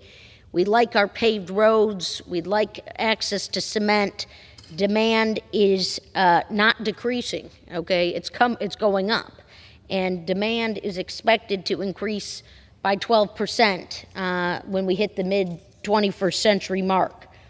We here in the United States of America are building roads, bridges, factories, schools, so many things. It's really quite exciting. And the Impact Act can play a role. And so the bill will improve cost effectiveness, durability, and material demand efficiency of widely used cement and similar materials while achieving measurable greenhouse gas emission reductions in their production processes. We like to call this a win-win. And the H.R. 1534 would also accomplish this goal by directing the Secretary of Energy to support research, development, and demonstration of innovative technologies that could become commercially viable. Again, State Representative from Michigan, Kelly Breen, has talked to me about her desire to see this in Oakland County, Michigan. We have been working on this in the Motor City. My colleague from North Carolina and my colleague from Ohio have put forward national legislation that will benefit us all. And we got next generation technologies that are a significant improvement over the processes used by these industries today, ensuring that we can continue to build while reducing environmental negative impacts that come about from producing building materials. So we got a good practical bill to maximize our production capabilities while minimizing any negative impacts. And we got research and development and demonstration of novel cement, concrete, and asphalt processes. And I want to urge my colleagues to vote yes on a bill I am very excited about, H.R. 1534. And with that, Mr. Speaker, I reserve the balance of my time. Gentlewoman from Michigan reserves. Gentleman from Texas is recognized. Mr. Speaker, I yield as much time as he may consume to the gentleman from Ohio, Mr. Miller. The gentleman is recognized. Thank you, Chairman Bateman. I rise in strong support of H.R. 1534, the Innovative Mitigation Partnerships for Asphalt and Concrete Technologies Act, or more simply known as the IMPACT Act, which is a lot easier to say. I introduced this bill with my Science Committee colleague, Ms. Fouché, because we understand that the production of cement, concrete, and asphalt play a fundamental role in supporting United States infrastructure, national defense, and economic security. The cement and concrete industry contributes over $130 billion to the United States economy and employs over 577,000 people. In Ohio alone, this industry has an economic contribution of $4.6 billion to the state. But it's no secret that the processes behind these products are extremely difficult to decarbonize, and that American cement and concrete manufacturers must compete in a market that increasingly values lower carbon products. The leading companies and associations of this industry have committed to achieving net zero emissions by 2050 and have made impressive progress thus far, reducing its carbon footprint by 21% since 2014. But more progress can be made, and with projected demand for cement expected to increase by 12% by 2050, utilizing the best scientific resources of the federal government will help manufacturers further reduce emissions of the products essential to our economy and civilization. The IMPACT Act will support those resources while strengthening and enhancing the competitiveness of American manufacturing through advanced technologies that can be exported around the globe. We all want to see cement, concrete, and asphalt production continue to rise and help grow our country that is critical to our economic well-being. And we all want to see that this growth go hand in hand with environmental stewardship, leaving our air and water just as pristine for the next generation. The IMPACT Act builds on previous industrial decarbonization efforts by focusing specifically on cement, concrete, and asphalt. It enables industry and the Department of Energy to work collaboratively on fundamental research that will enhance existing production methods and unlock new innovative techniques. This will ensure that the world-class tools and technologies at DOE are being used by the very taxpayers who funded them. It also enables DOE, in consultation with other federal agencies, to offer technical assistance to entities seeking to promote the commercial application of low-emission cement, concrete, and asphalt. This ensures that industry can continue their cutting-edge research unencumbered, but if they do hit a roadblock, there are subject matter experts available to assist them. This bill is the perfect example of how the federal government can advance tangible environmental goals for construction material production without sacrificing material performance or, more importantly, economic growth that benefits every single citizen throughout our country. I want to thank my colleague from North Carolina, Ms. Fouché, for co-sponsoring this bill and working in a bipartisan fashion to get here today. I urge all of my colleagues to support this bill, and I yield the balance of my time. Gentleman from Ohio yields. Gentleman from Texas reserves. Gentlewoman from Michigan is recognized. Would like to yield 4 minutes to the gentlelady from North Carolina, Ms. Fouché, to speak on behalf of H.R. 1534. Gentlewoman is recognized. Thank you, and thank you, Mr. Speaker. Indeed, I rise today in support of H.R. 1534, the Bipartisan Innovative Mitigation Partnerships for Asphalt and Concrete Technologies Act, or the IMPACT Act, which will strengthen the competitiveness of American manufacturing through innovation and development of technologies to decarbonize and improve the efficiency of cement, concrete, and asphalt production. U.S. producers are leading the way in the innovation of critical building materials production, and we have a real opportunity in front of us to bolster our nation's infrastructure while making significant strides to reduce global emissions. The climate crisis remains one of the most pressing issues of our lifetime, and it is vital that we take action now by investing in clean technologies and creating pathways here at home to accelerate and commercialize these new opportunities to reduce harmful emissions. Globally, cement manufacturing accounts for nearly 8% of all carbon emissions, and we have a unique opportunity to reduce pollution and industrial emissions by creating new manufacturing opportunities here at home that can take the place of aging processes based on fossil fuels. This bill will enable partnerships between industry, innovators, and the U.S. government that will enhance existing production methods, unlock new and innovative techniques, and offer technical assistance to entities seeking to promote the application of low-emission cement, concrete, and asphalt. Together, the IMPACT Act, alongside IMPACT Act number 2, or 2.0, introduced in the House earlier this month by Congressman Miller and I, and the Senate's Concrete and Asphalt Innovation Act, led by Senators Kuhn and Tillis, will bolster U.S.-led efforts to deploy clean technologies in the industrial sector while enhancing the global competitiveness of American innovation. The United States is leading the way into the 21st century, and this can be seen in my own district, North Carolina's 4th, where local startup Biomason is revolutionizing the cement industry through its use of biotechnology to manufacture low-carbon concrete. With global demand for building materials set to rise through this century, we must prioritize investments in advanced material science and scale up domestic manufacturing by fostering an innovation pipeline that creates jobs and enhances our competitiveness on the world stage. And this bill does just that. With this common sense piece of legislation, everyone wins. It will help us achieve measurable and meaningful emissions reductions, modernize manufacturing, and improve workers' health and public health, all while creating good-paying jobs across America. I am proud to join Representative Max Miller in introducing the IMPACT Act, which passed the House last Congress and through the House Science Committee unanimously, and has received strong and bicameral support from industry and industry partners, innovators, climate organizations, manufacturing, and trade associations nationwide. I encourage my colleagues to support this bipartisan and common sense legislation, which will unlock innovation and clean manufacturing in the United States, create domestic job opportunities, and protect our planet.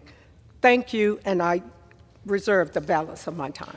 Gentleman from North Carolina yields. The gentlewoman from Michigan reserves. And the gentleman from Texas is recognized. Mr. Speaker, I have no further requests for time, and I'm prepared to close. I continue to reserve.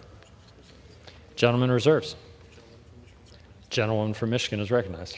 Mr. Speaker, I also have no further requests for time to speak on this bill, and I'm prepared to close, and I'll yield myself the balance of the time. The gentlewoman is recognized. Great. Thank you again to colleagues from the committee, Mr. Miller and Ms. Fushi, for their work on this bill. We urge a yes vote on H.R. 1534, and with that, Mr. Speaker, I yield back the balance of my time. The gentlewoman yields. The gentleman from Texas is recognized. Thank you, Mr. Speaker. H.R. 1534 is common sense legislation that passed unanimously last Congress. It has the support of major industry associations, including the Portland Cement Association, the National Asphalt Pavement Association, and the National Ready Mix Concrete Association. It also has the endorsement of those groups affected by downstream impacts, like the U.S. Tire Manufacturers Association and Citizens for Responsible Energy Solutions. This diverse support is a testament to just how important it is for the United States to retain its global competitive edge when it comes to advanced industrial technologies. I urge my colleagues to join me in backing this bill, and I yield back the balance of my time. The question is, will the House suspend the rules and pass the bill H.R. 1534? Those in favor say aye. Those opposed, no. In the opinion of the chair, 2/3 being in the affirmative. Mr. Speaker, I request the yeas and nays. The yeas and nays are requested. All those in favor of taking this vote by the yeas and nays will rise and remain standing until counted. A sufficient number having risen, the yeas and nays are ordered. Pursuant to Clause 8 of Rule 20, further proceedings on this question will be postponed. Pursuant to Clause 12A of Rule 1, the Chair declares the House in recess until approximately 6:30 p.m. today.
Order. Chair will receive a message. Mr. Speaker, a message from the President of the United States. Mr. Speaker, Mr. Secretary. I am directed by the President of the United States to deliver to the House Representatives a message in writing. Proceedings will resume on questions previously postponed. Votes will be taken in the following order. Motions to suspend the rules and pass H.R. 359 and H.R. 1326. The first electronic vote will be conducted as a 15-minute vote pursuant to Clause 9 of Rule 20. Remaining electronic votes will be 5 minutes. Pursuant to Clause 8 of Rule 20, unfinished business is on the vote of the motion from the gentleman from Texas, Dr. Babin, to suspend the rules and pass H.R. 359. The yeas and nays are ordered. The clerk will report the title. H.R. 359, a bill to amend the Energy Policy Act of 2005 to require reporting relating to certain cost share requirements and for other purposes. Question is, will the House suspend the rules, pass the bill? Members record their vote by electronic device. This is a 15-minute vote.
On this vote, the yeas are 405, nays are 0. Two-thirds being in the affirmative, the rules are suspended, the bill is passed. Without objection, the motion to reconsider laid upon the table.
Shh. The House will come to order. Shh. For what purpose does the gentleman from Arizona seek recognition?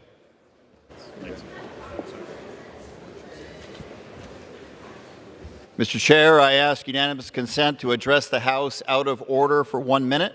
Without objection, the gentleman is recognized.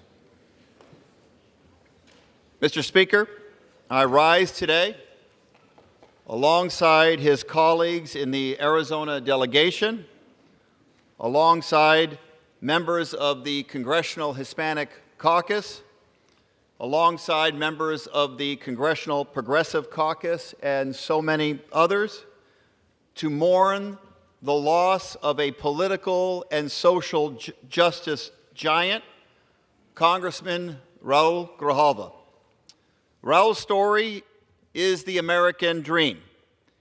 He was the proud son of a vaquero cowboy from Mexico who went on to become the president of the Tucson Unified School District Governing Board, chairman of the Pima County Board of Supervisors, an 11-term member of the United States Congress, and the dean of the Arizona delegation. His accomplishments in this body are too numerous to list. We would be here all night. But it's his legacy of fighting for environmental causes that stands out. As chairman of the House Natural Resources Committee, Raul led the charge to protect America's public lands, including and especially the Grand Canyon, to protect our most precious resources, including our water, and he stood up firm for tribal sovereignty.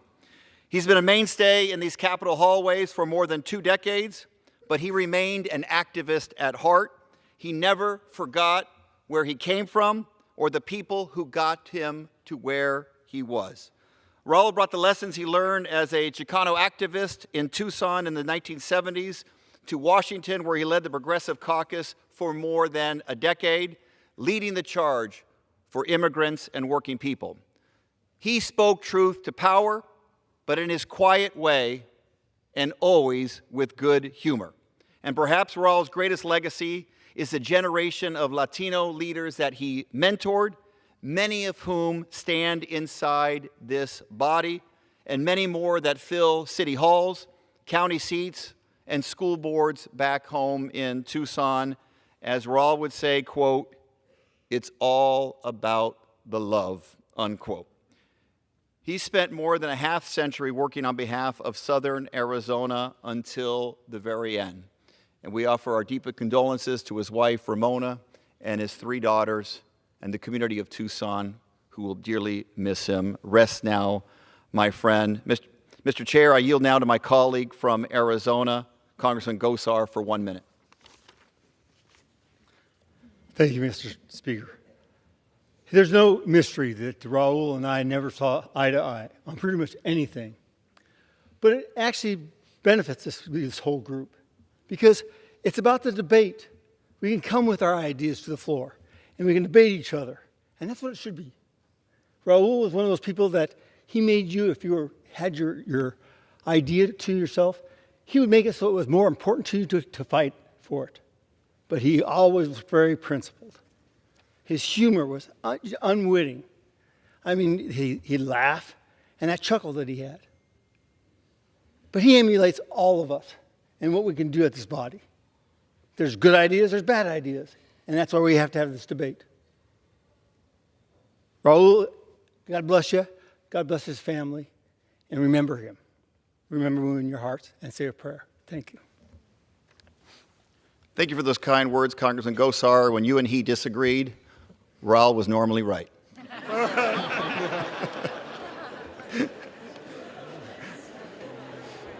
I ask all of my colleagues at this moment to join me in a moment of silence for our departed colleague. The chair now asks all those present in the chamber, as well as members and staff throughout the Capitol, to please rise for a moment of silence in remembrance of the late Honorable Raul M. Grijalva of Arizona.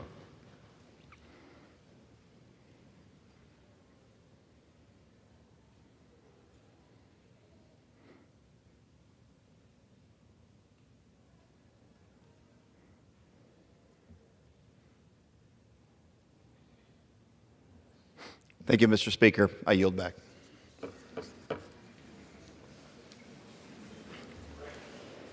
Pursuant to Clause 8 of Rule 20, the unfinished business is the vote on the motion of the gentleman from Texas, Mr. Babin, to suspend the rules and pass H.R. 1326, on which the yeas and nays are ordered. The clerk will report the title. H.R. 1326, a bill to provide for Department of Energy and Department of Agriculture joint research and development activities and for other purposes. The question is, will the House suspend the rules and pass the bill? Members will record their votes by electronic device. This is a 5-minute vote.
This vote, the yeas are 372, the nays are 35.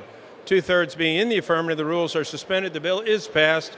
Without objection, the motion reconsider laid upon the table.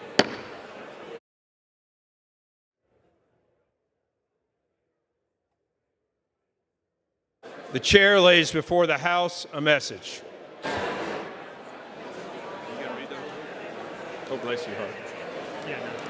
To the Congress of the United States, in accordance with Section 1110 of the Full Year Continuing Appropriations and Extension Act 2025, H.R. 1968, the Act, and the Balanced Budget and Emergency Deficit Control Act of 1985, BBEDCA, I hereby designate as emergency requirements 16 appropriations, including the transfer and repurposing of funds so designated by the Congress in the Act pursuant to Section 251B2A of BBECDA as outlined in the enclosed list of accounts.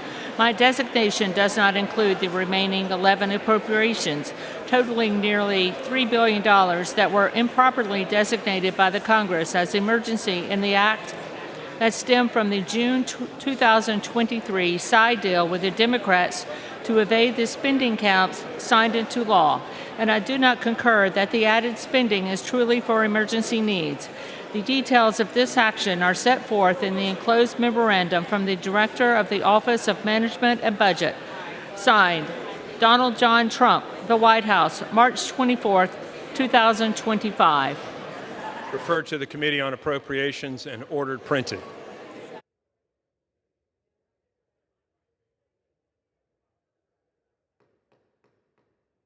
Order, please.